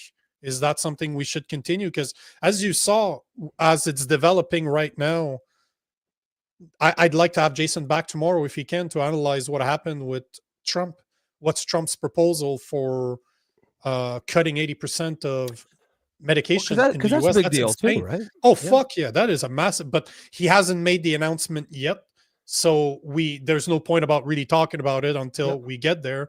So either tomorrow or Wednesday, we'll have Jason back to explain what's going on with this and take it from there. But again, tomorrow we have Jason Lavigne giving us a massive update. We're going to have him for about 2 hours tomorrow. So guys, if you have any questions about what's going on behind the scene in Alberta, if you have questions about the treaty, if you have a question about pretty much anything Alberta related, that's your guy. Like, the guy is fucking knowledgeable as shit when it comes to that. And don't forget that tomorrow, Rob and I have announced that we will be covering the what did you call it? It's the cabinet selection. The cabinet selection by the people. The new Carney cabinet will be sworn into position tomorrow. It's at 10:30 Eastern. Not sure how long it's going to last. I don't see it going more than half an hour. But Rob and I will be streaming this live, like we did the election coverage and the debate coverage. So I'm trying to get some people to show up and give us their take on it as well. So it's going to be a listen party, if you will, if you want to join us as we're doing it 10:30 tomorrow before we do the show. So tomorrow you're going to see a lot of us. But yeah, let us know what you guys think about Jason, and we'll take it from there. Sounds like most people seem to like it. Robin says, love you, Jason. Have a great day. Wise guy impression, funny as hell. Misfit says, it's nice having more points of view. Joe Strummus now. Here's our U.S. correspondent. Robin says, one condition, they all be named Jason. Yeah, it seems like that. Yeah, fuck yeah. Yeah. Listen, They should bring on Jason Mewes for coverage on drug cartels. He's got the right first name, so Yeah, that's it. If your name's Jason, if you're can Jason, you're an contribute to the expert. show. You're gonna be an expert on the show. A listen party or a watch party. Yeah. Listen party, watch party, however you want to call it. It's just going to be us talking shit probably over what they're saying. Because is he going to announce them live, or is it all just going to come out live at once? Okay. As per what I understand, they're going to be sworn in, so we will know who they are, what they're planning about doing. And one of the reasons why I wanted to bring that up is that Carney has announced. Hold on, I do have an actual clip for this, because this is something that actually this is how it all started. That's why I actually approached you yesterday or this morning to say if you wanted to do this. Yep. Because this post I saw, it's just, again, with this shit, like, it never ends. I thought we look at the US and they're going the complete opposite way of wokeness. Seems like in Canada, we're digging into it more and more.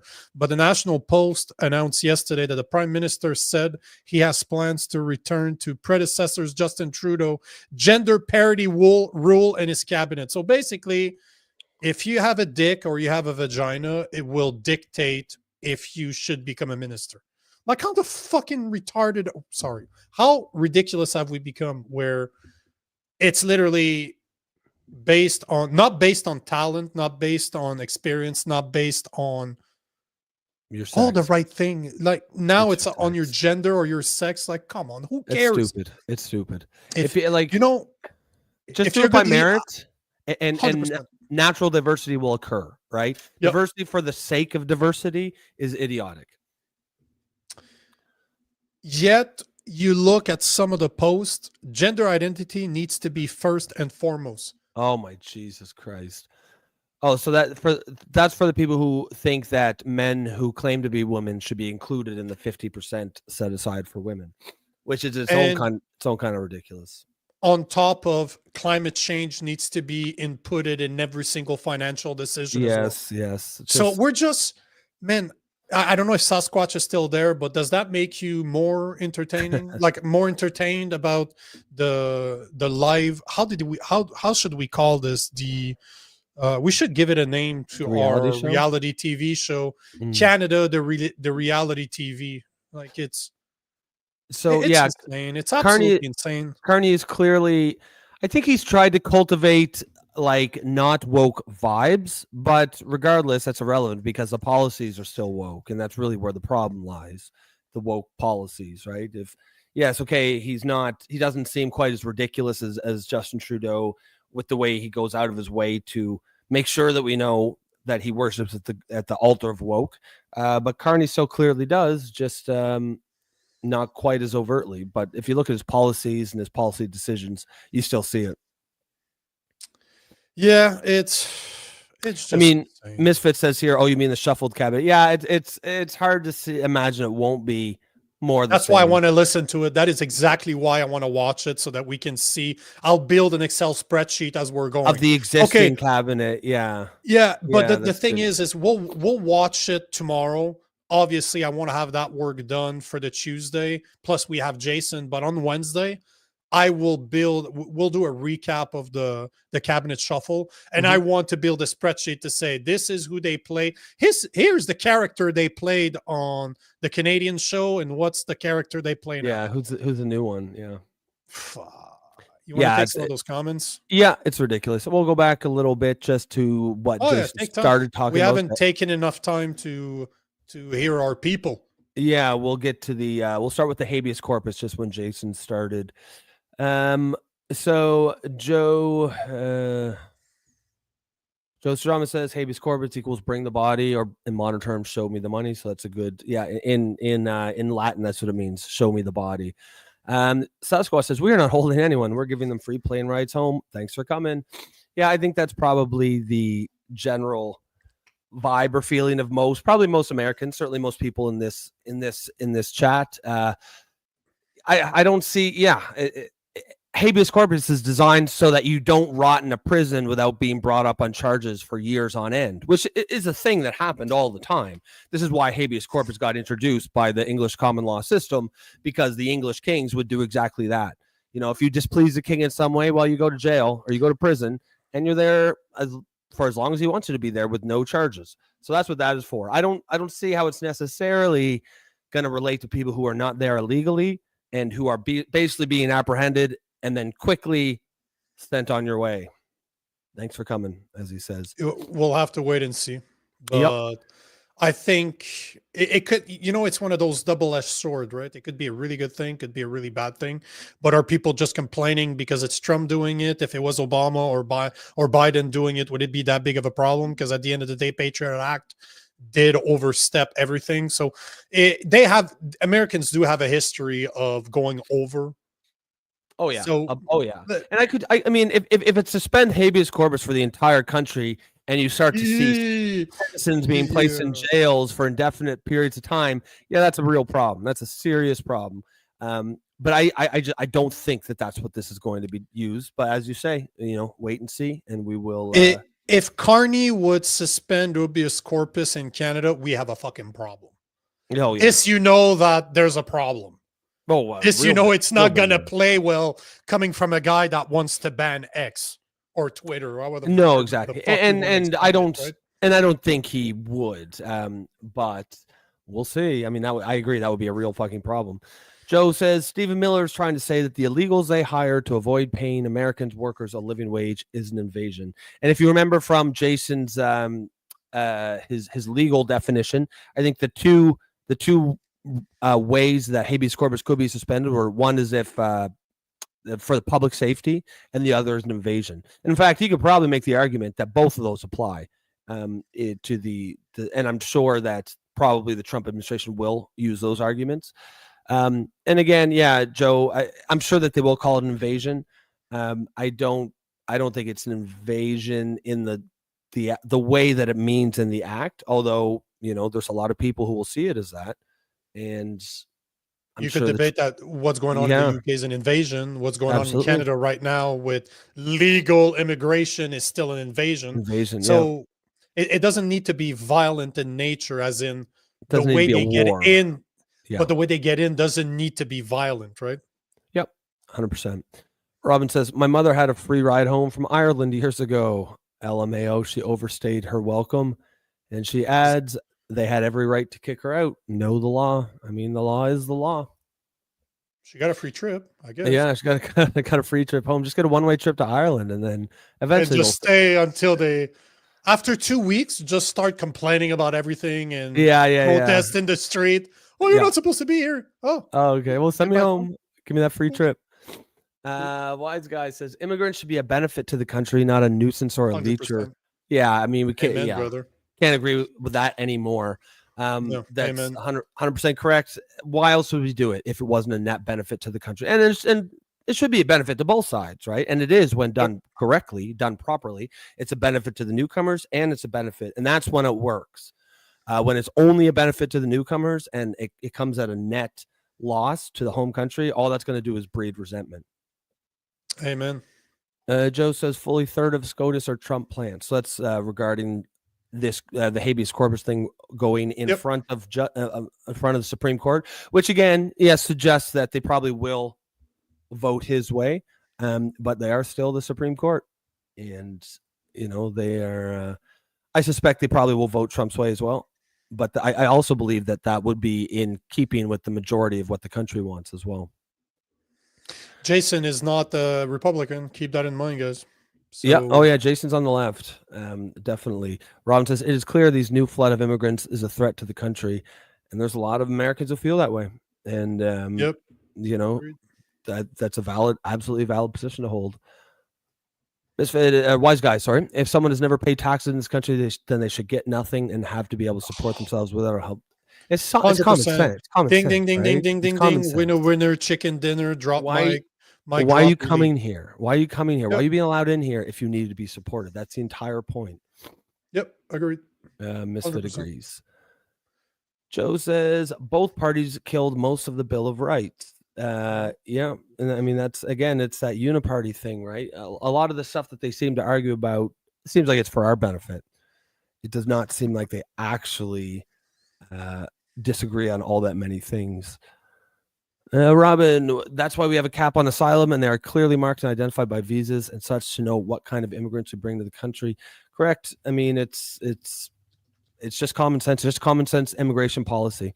I don't know if you guys caught the UK. Keir Starmer did held a meeting on the weekend where he said some things that sounded very weird coming out of a liberal politician's mouth, but it was, he was saying all the right things. He said immigration is a problem, and he said, it's been far, far too many in recent years. We have to dramatically reduce it. He said people who come to England need to be able to speak English, and for a Labour politician to say that kind of stuff, I kind of took me aback. We'll see if it actually plays out, but maybe they're getting the message that people are fed up with this. There's one about Magnum PI. Joe says that. Wise Guy says, really, at this point, we have to incentivize them to leave, prohibit them from buying or selling using digital currency that requires citizenship to use.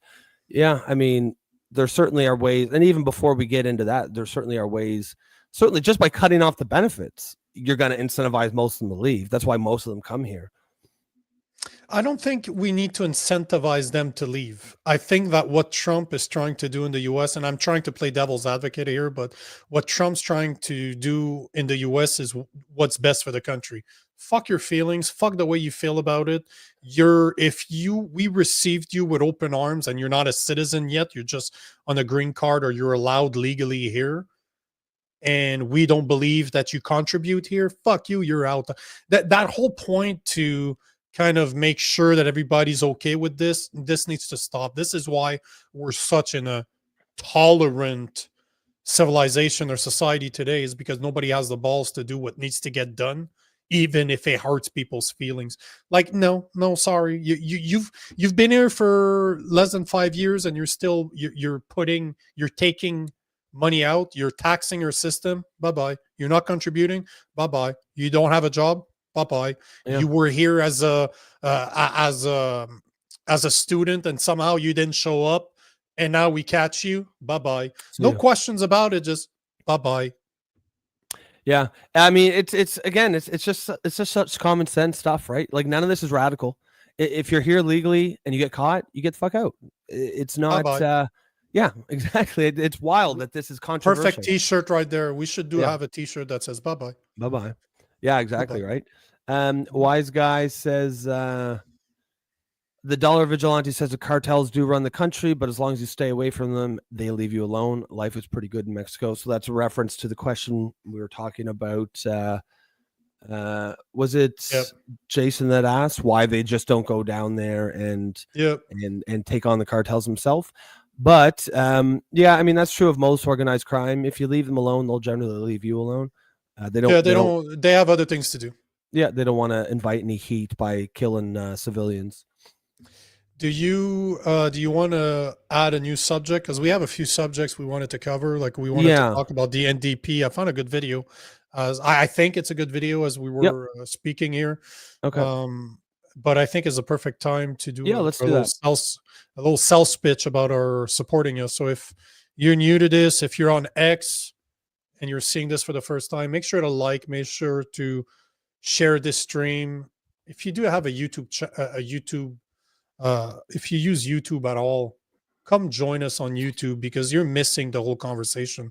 We have hundreds and hundreds and hundreds of comments in our YouTube comment section, yet you guys don't get to see it on Next. So make sure if you have a YouTube, just if you use YouTube. If you don't, I get it. I fully understand. But if you do, join us on YouTube. And if you want to subscribe, awesome. If you want to comment, awesome. It's the place to do it.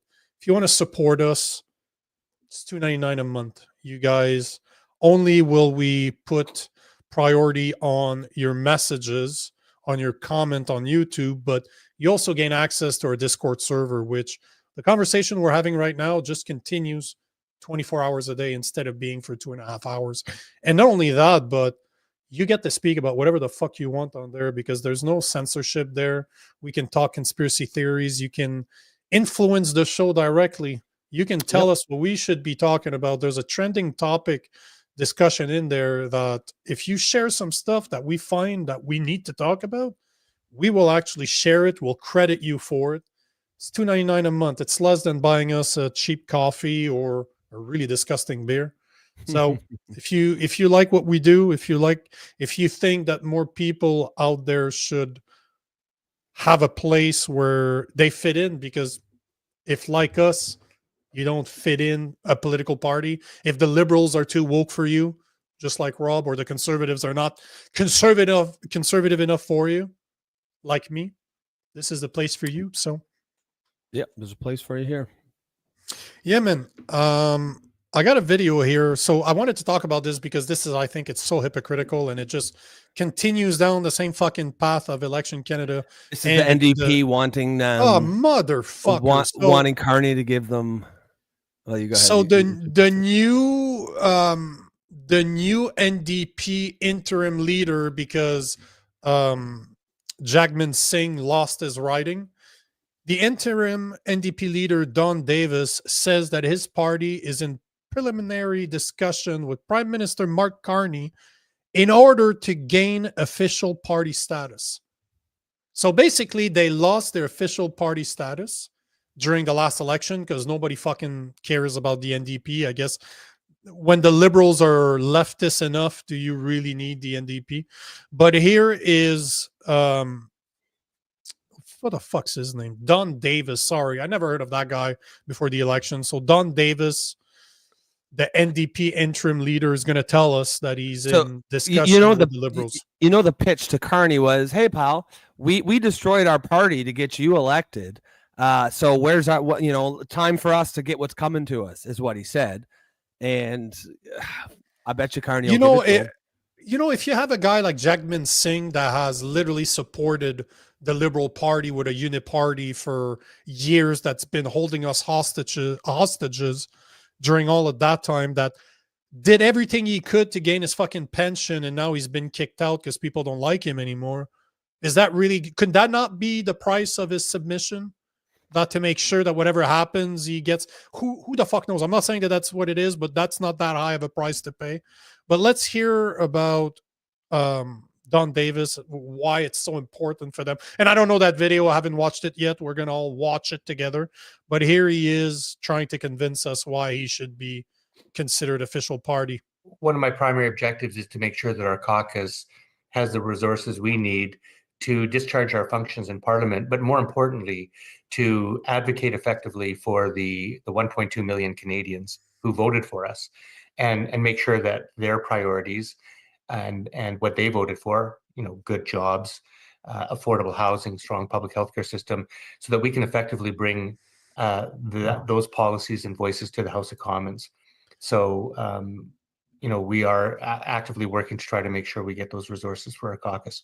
We're going to explore ways that we can effectively use the staff that we have and reorganize in a novel way to carry out our functions. There's other ways that we can tap into public resources. We may have to engage civil society in ways that can help us in ways that we haven't before. So it's actually kind of exciting, I think, to reimagine this is the new leader, how we can open up a process and actually get more input testosterone into our parliamentary caucus. Girl. So I think there's actually some opportunities here as well. He definitely does have the same tits. Oh, he has the tits of a woman. This is insane. But that's a low T male. He definitely looks like the NDP leader. One thing that's interesting, he mentioned the word money. Well, he didn't say money directly, but the funds. Do you know how much they make? Do you know? So when he says funds, I believe he means for the party, right? He means I think it's like, what is it, 15 million a year for your official party status? Something like that. I thought it was 20, but let me confirm. I thought it was 20 or 19. Okay, let's check that out. Let me I'm going to look at it as we go right now. Just take some comments if you want during that time. Okay, so Misfit says basically the NDP wants to get throat goated by the Liberals to have a voice in the House. Okay, gotcha. Yeah, they do, and they also want that money. I think that they probably feel they got it coming to them. They think that they destroyed their party in order to help Carney, and I'm sure they were promised something, like, because they allowed themselves. There was none of that. All the talk about vote splitting. There was none of that from the NDP. Like they didn't try to convince anybody to vote for them. You know how the PPC was saying, no, if vote your conscience, vote your values. You didn't hear any of that from the NDP. They essentially allowed all their voters to go to the Liberals. And what happens? They get 7 seats or 8 seats.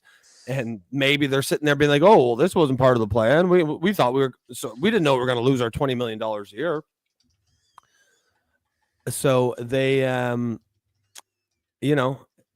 they've got, will be interesting to see what Carney says, but I bet it gives it to them. Potentially says NDP 100% does not deserve official party status for holding Canada hostage with the coalition for over 2 years.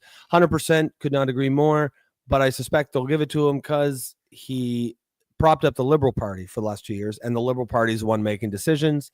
And I suspect that the Liberal Party will continue to support the NDP financially.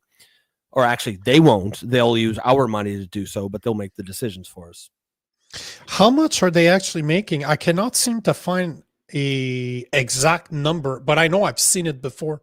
Let me see. So for the people listening, do you know how much money a official party in Canada is given by the federal government, meaning taxpayers' money? How much money are they given?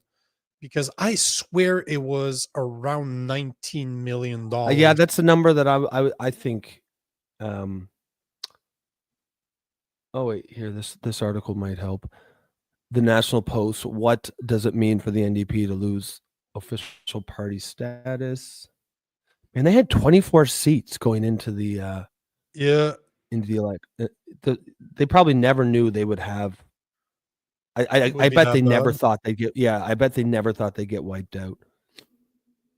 No, I think they pretty much knew that. I think that's why Jagmeet Singh was waiting to get his pension. I don't underestimate people. I try to understand what they really tried to do.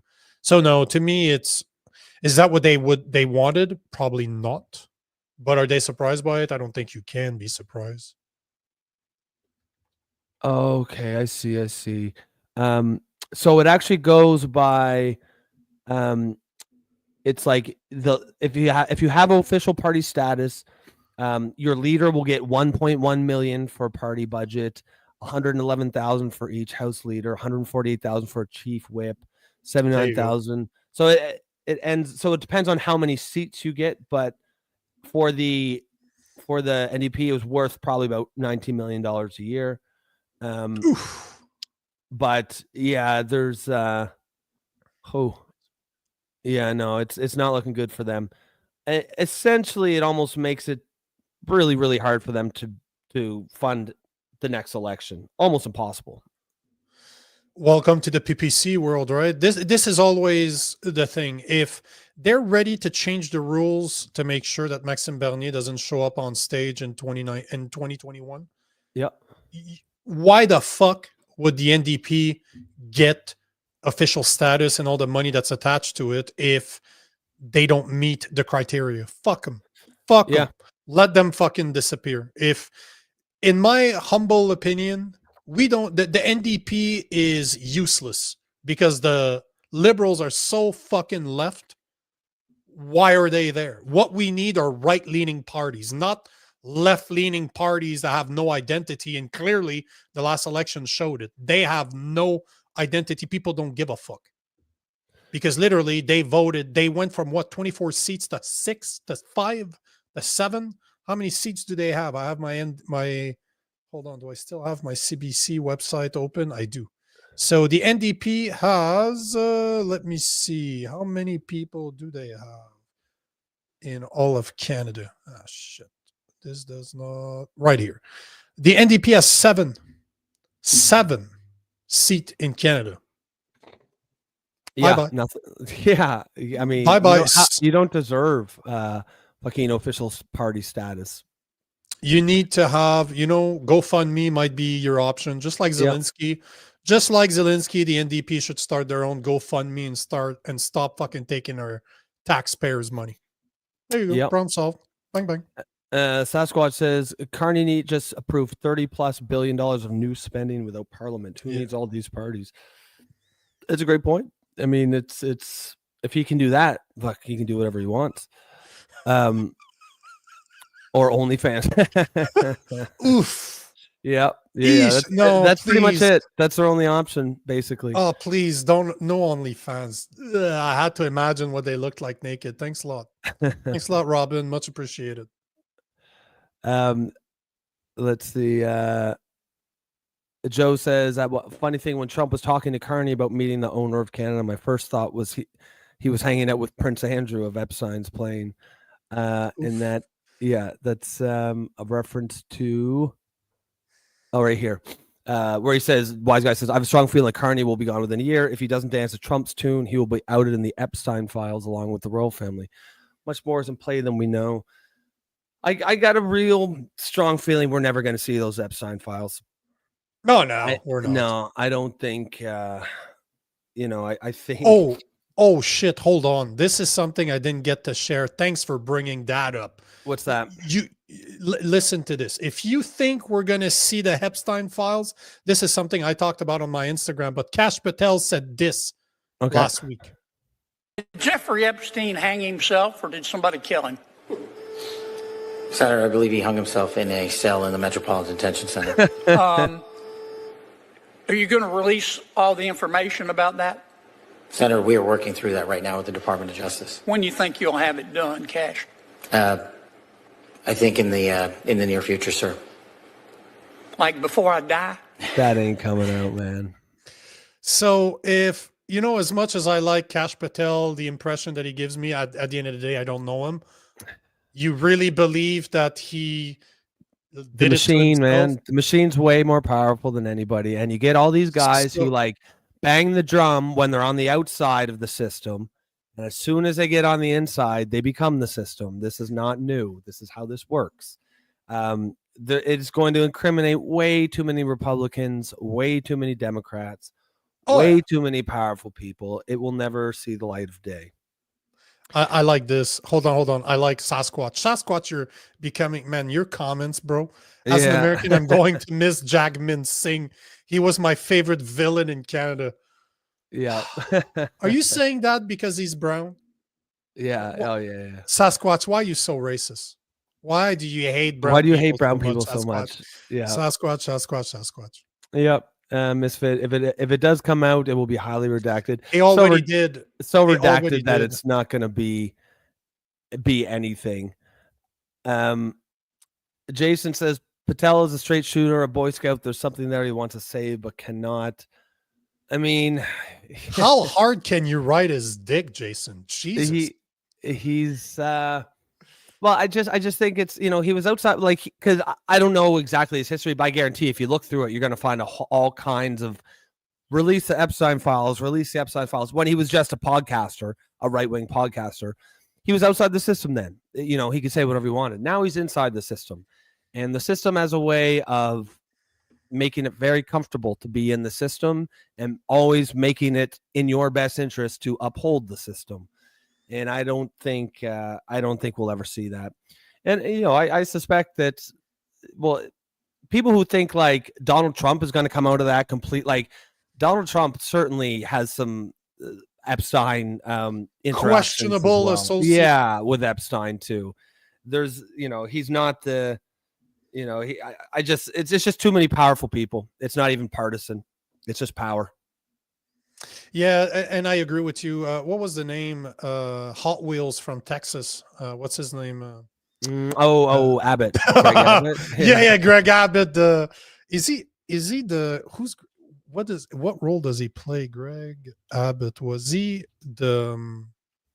he is the governor of Texas, so he is Hot Wheels, because if you remember how he was called, I think that's a great name. He should make t-shirts. I would sell the shit Hot out of Wheels.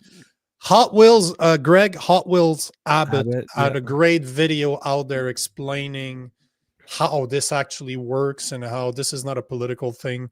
It's not a partisan thing that Oh, really? most people that are part of Congress, that are part of that hold important positions, they are Yep. approached by the deep state, by pharmaceutical companies. They are approached by very powerful entities, and whatever they want is given to them, Mhm. but they always are recorded when they're doing it, Of so course. that they can call up on those files, they can call up on those favors, on those, do you want this to get out? So Greg Abbott had a great speech about this. I have it saved somewhere, but he was Yeah, I'd like to see explaining that how sometime. this is just the way it is, that it does not matter that you're a Republican and you're a Democrat. Doesn't matter. That's just the way the world works. Yep. Everyone's human, and almost everybody has the has that weak link or that Achilles heel. And if and I'm sure that there are incorruptible politicians, but I think they're the exception. Instead of being the majority. Yes, they're able to corrupt enough that they can basically do whatever they want. But as people are saying, I do like Kash Patel. Like I've always he gives me a cool impression. I kind of like the dude. I don't know why.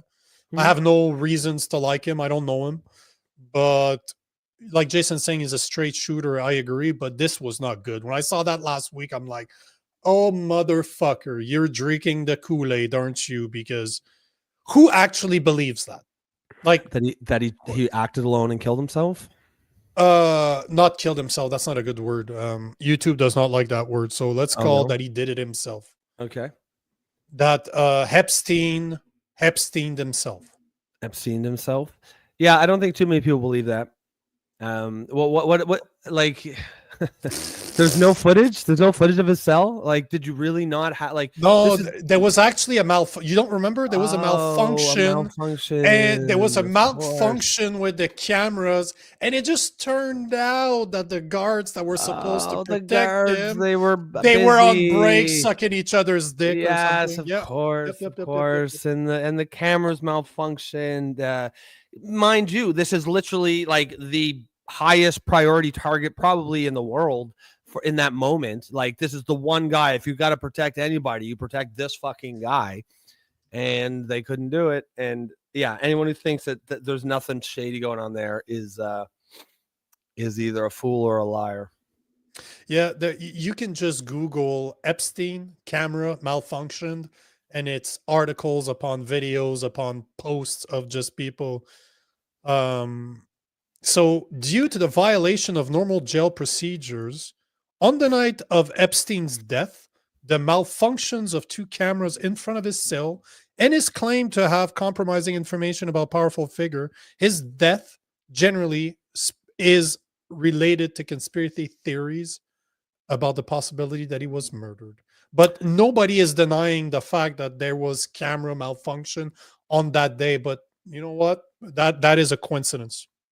I don't believe in coincidences. Let's be frank here. But this, nothing to see here. Totally normal. The most looked at guy in the world at that time commits suicide, and nobody sees it. Everybody knew he was going to do it, or it was going to happen, right? I believe it. It's been in this guy since 2019. Still, we haven't seen the list. 2019. Just to put it out there, we haven't seen the list. Just saying. It's been 6 years now. 2 different governments. Actually, Trump, Biden, Trump. Still haven't seen the list. Just saying.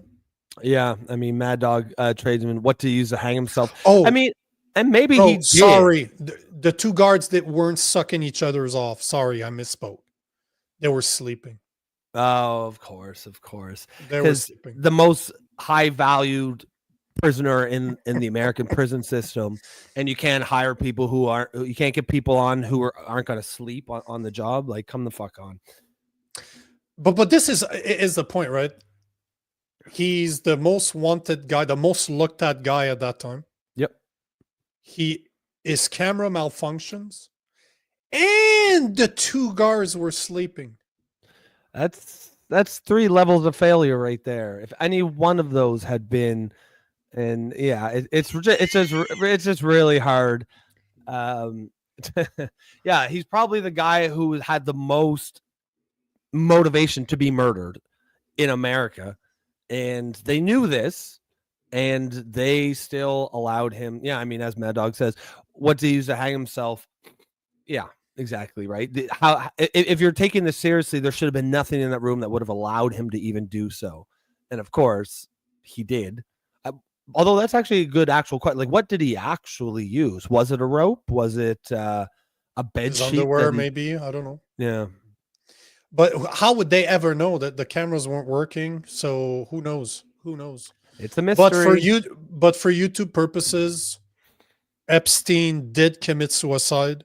It is a massive coincidence that the cameras malfunctioned at the same time as the guards were sleeping. Nothing but coincidences. He really did not want to go to court because he knew that he was in trouble. YouTube purposes. Yes, of course, and of course, it's it is obviously hard to believe when you know the facts, and then you've got a Donald Trump administration going in there, and it's just more of the same, and it's impossible to come to the conclusion that we're ever going to see anything in those files. I think we can all agree on that. I think no matter which party you voted for, I think we can all agree that whatever you think about what happened, did he commit suicide or not? Let's put that aside for a second and just say, do you believe that we'll ever see those files? I don't. I really don't. The unredacted files. I don't think so. I think, I mean, I think we've seen enough to know that we probably won't. My man, Joe Stradamus. Coincidence is the pen name God uses when he wishes to remain anonymous. Yeah, that's a great comment, brother. Yeah, man, fuck the audience. Man, our audience is so great. Yep. Even Sasquatch, Slick Willie and Hillary. Oh Jesus, Slick Willie and Hillary Clinton said it's one of life's mystery what happened to Epstein. Who knows? Nothing like Epstein Clintering yourself. Yep. Or Epstein yourself. Who knows? Yep. Yeah. It's just we're not gonna know that. Of course we're not. No, of course not. What do you want? We have like 15-ish minutes to go. I wanted to show one other video. Let me see where I put it. Find it. Yeah, you can take some comments if you want during that time. It's our it's a guy that both you and I appreciate. It's the Bill Maher, our friend Bill Maher. Yeah, I love that. Love to see that. Let me check my X. I posted it yesterday. It's probably the easiest one. Misfit says cough malfunction. Yes, of course. The cameras in Epstein cell was quite the unfortunate malfunction. Unless, of course, you were implicated in those lists and were a very powerful person, and then it was quite fortunate that there was a malfunction. Extremely fortunate. Maybe he knew what a woman was. Yeah, that'll get you That's killed his problem. Today. Yeah, that is his problem. That'll get you killed today. Joe says, and their cameras malfunction too. I assume the body cameras. Of course. Yeah. How interesting. What a fantastic coincidence. So I do have the video I wanted to show you because I don't think you've seen it. Yeah, no, I haven't. And Bill Maher is about the only guy on the left right now that I can agree. Respect his opinion, even if I don't agree with half the things that he says, because again, he's too left for my liking. This is bang on. Oh, hold on before we take it. Jason is saying in jail you find out what a woman is. Real quick. Yep. Or you find out what a girl dick is. Yes, real quick. Oh yeah. You know exactly what that is. So let me show you this video I found this weekend of Bill Maher. Once again, he's just spitting facts if you ask me, but let's listen to Bill Maher and his message to young Democrats. Seriously, this is a serious problem for Democrats. Less than 1 in 4 Democrats. By the way, I wanted to point that out. He's pulling a Robbie on that one. Seriously, this is a serious problem. Seriously, this is a serious problem. Yeah. I'm just listening to it again. I'm like, oh shit, Robbie. That's and it. Bill Maher have That's a it. lot in common. Yeah, me and Bill. Seriously, this is a serious problem. Less than 1 in 4 Democrats under 30 say they're proud to be an American. 54% say they're embarrassed by it. Embarrassed? Like America's your mom picking you up at school? You're embarrassed to be an American? Well, guess what? The feeling's mutual because you have no perspective. Is America perfect? No, of course not. No country is. Although don't get Tucker Carlson started on Russia. Globalize the intifada is the catchphrase that's really catching on these days, as if worldwide suicide bombing and cosplaying Islamic revolutionaries is the answer to our problems. You know, he said again, he pulled a Robbie, the catchphrase that's catching up today. Jesus, Yes, you guys have a lot in common. The community itself will self-police itself.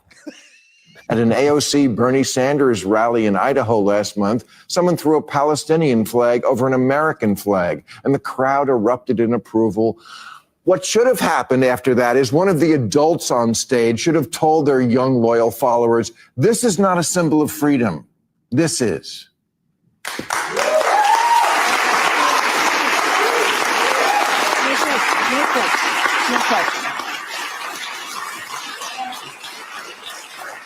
If the thought leaders in the Democratic Party keep encouraging and not rebuking the idea that America is cringe and the people who run Gaza are great, the Democrats are doomed. Alyssa Slotkin's right. Liberals are weak and woke, especially the white ones, and they indulge all sorts of nonsense from their kids, a pattern that then continues on in the Democratic Party. Last election, it was all the gender stuff, the insistence that men can have babies and such, and now I fear that we like the terrorists is the new that. Liberals need to push back on the dumb ideas that come from their children. The Democrats' problem is the energy of the parties with the young and the young are with the terrorists. That's not good. So talk to your children and remind them, you don't really want to live like your heroes in Hamas. All the shit you do all day, it was all made in America. Your smartphone, your Grubhub, your freedom to bitch about America. That's all American stuff. You tell your phone you want a milkshake and a guy brings it to your house. Please, you couldn't survive a week living in Intifadaville. Well, there you have it. Once again, a monologue from Bill Maher that I agree with. And I should have watched it. I completely forgot, but he had, what's his name? Oh man, you know the kid David Hogg. Yeah. Oh, really? Eh? He had him for the third time on his show last week, and supposedly he ripped into him again. He ripped into him. Oh yeah, fuck. Oh man, that is a twat right there. Oh, for fuck's sake! Yeah, Twatty, that's right. Twat. No, that's right. I mean, what Bill's saying is completely right. You know, just the numbers alone. What did he say? 34%. Only 34% of Democrats under 30 are proud to be American. 24. No, 24. Wow. Yep. 54% say they're embarrassed. Like that's a real problem, and it shows exactly what woke is, which is at its heart is a self-hating, ideological postmodern religion where you have the only thing that's righteous is everything that's not the West, and the West is the root of all evil.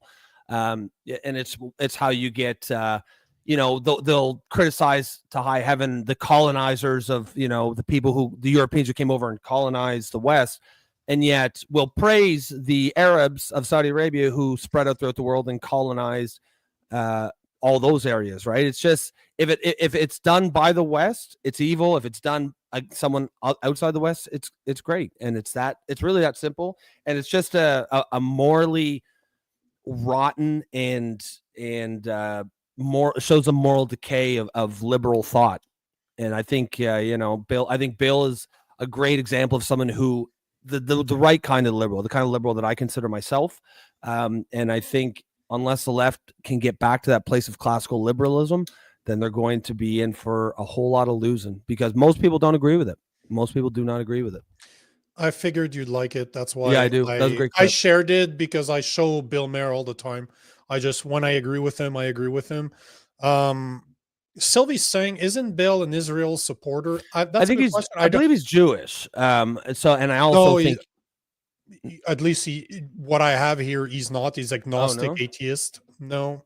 So he does look like one, I guess. You fucking I do believe he's an Israel supporter. I don't know if he's a supporter or he criticizes the whole conflict like I do.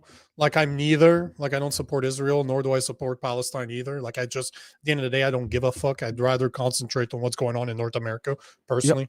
But I don't know his stance. Again, I'm not a Bill Maher fan. I just respect some of his opinion, and I'm happy that we have a leftist that's actually talking to leftists saying, hey guys, wake the fuck up. But it's funny that it seems like the two liberal people I know with common sense actually like to repeat the same words in the same sentence. Yeah. Seriously, this is a serious problem, and society will self-police itself. Yeah, of course it will. The Office of the Department of Redundancy. That was Joe. Again, great fucking comment. Yeah, so great comment. You want to take some comments and we'll call it a day? Yeah. Sasquatch says Democrats' approval rating is 26%, and that's a left-leaning poll. It's probably closer to 10%. Yeah, and there's a reason for that. And I think Bill Maher just hit the head on it just then. Jason says, notice he associated Palestinian flag with terrorists. He showed his whole ass, but Israeli flags to him is free speech. An atheist who supports a religious right of return. Obviously, we know how Jason feels about that. Yeah, I mean, I think he was more just the fact that it was put over the American flag. I mean, would he have said the same if it was an Israeli flag? I don't know. But that wasn't what was played. That's a good question, because I can tell you I would. If you're an American, you should respect your flag. You shouldn't have any other flag. On the poll, the American flag should always be at the top. Supposed to be at the top. Yep. If whatever else flag you want to put on that poll or other polls that are adjacent to it, the other flags need to be lower. So I don't give a fuck that it's Palestine, that it's Israel, that it's fucking Germany for all I care.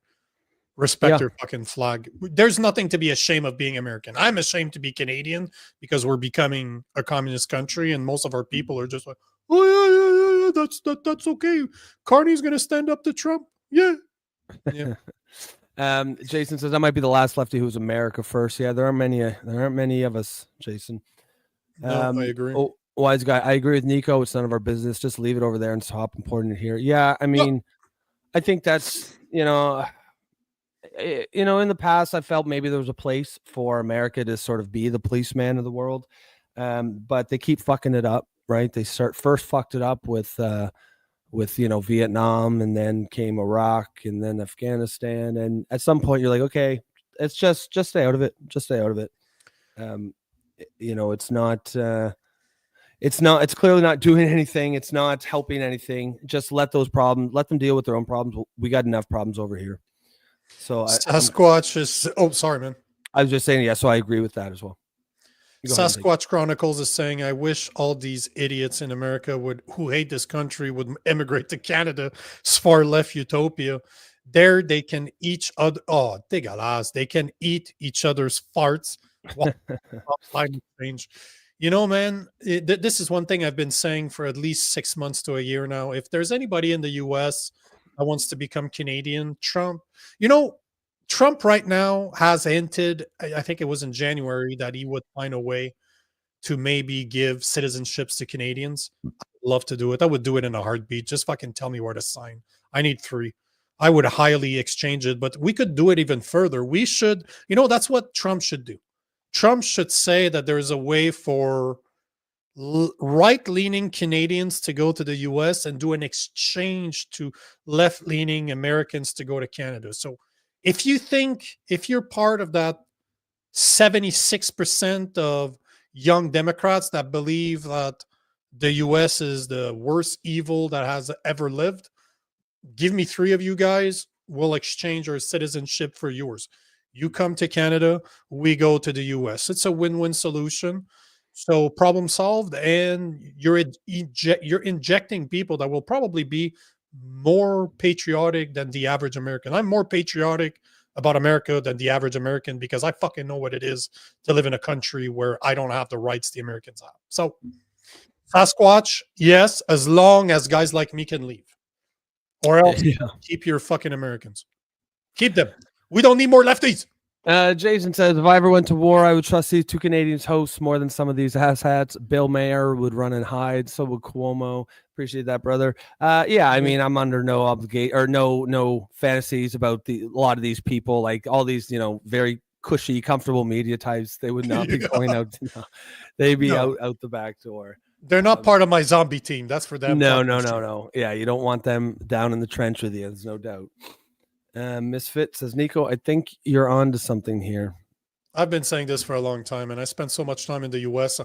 How many of my American friends are like, bro, you're actually more patriotic than we are? I'm like, yeah, because you guys don't know what it is to live in Canada, where everybody's a liberal, and I get banned for saying shit against the woke. Like, it's fucking idiotic, and it's not going to get better, but hey, maybe Trump will do something again. Fuck, if he can chop down 80% of the cost for a pharmaceutical, maybe he can make it easy for Canadians like me to want to live in the US. And instead of shipping your lefties in El Salvador, you can just ship them to Canada.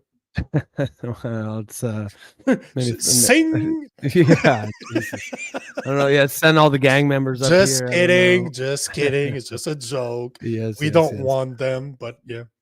Nico, I love the idea. Well, thank you, bro.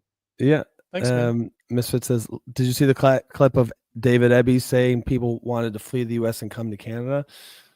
I've seen videos of people leaving the US to come to Canada, and I'm like, wow, you guys are in for a rude fucking awakening. When you start realizing that half your money is going to taxes and that our housing is a lot more expensive than the US, that our GDP hasn't moved in 10 years, that we have a government that wants to remove our ties to the US in order to do more business with China. It's all good, bro. I guess it's totally normal, right? Yep. That's right. What do you think? You want to end her there? Put a fork in I it? will. We should, just do your sales pitch and then we'll go. Yeah, guys, if you are...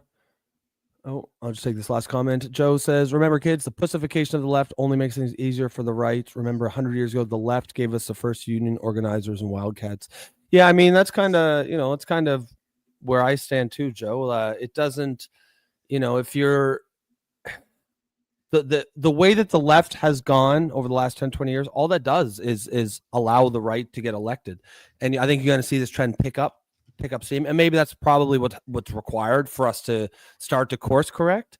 That's kind of why I really hope the Liberals lost, just because I think that there's some major lessons that the Liberal Party needs to learn that they just won't learn unless they get absolutely humiliated in elections. And so Carney winning, it fucks a lot of things in the short term, but also pushes back that self-correction probably 5 or 6 years at least. So it's just bad all around.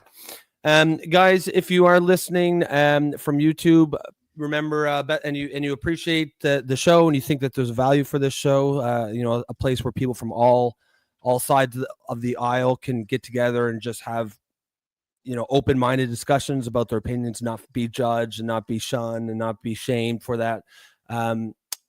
Please remember to like and share, subscribe if you're from YouTube. And if you really want to support us, the best way to do that is to join, get a membership, which you can do through your YouTube account. That will give you access as well to the Discord server where this sort of discussion happens 24/7 and not just on the 2.5 hours that we do our show. If you are listening for the first time, thank you for being here today. You could have been anywhere in the world, but you chose to be here with us, and we will always appreciate that. As you saw, the show is built on audience engagement. Please come back tomorrow and stick around and throw a few comments out there, and we will get to them because this show is built around having you guys interact with us and us engaging with you in that way. We are trying to build a community and not just another podcast. So again, if you like this, if you think you belong here, if you're a political orphan, stick around. If you think there's value in this, please like and share. Tomorrow, we've got Jason Levine, and he is our resident Alberta separatist expert. He's going to talk to us about really all things about Alberta. He's big into the movement himself. He's also a lawyer, so he'll have some legal answers for us. And I do believe we're going to go live and cover the cabinet appointments of Carney tomorrow. I think we all know how that's going to go, but Let's be laugh here. about it together. Yeah, we'll be here anyways for it. Other than that, guys, excellent show. Thanks again for your time and your comments, and we will catch you on the flip side. Peace out. Peace.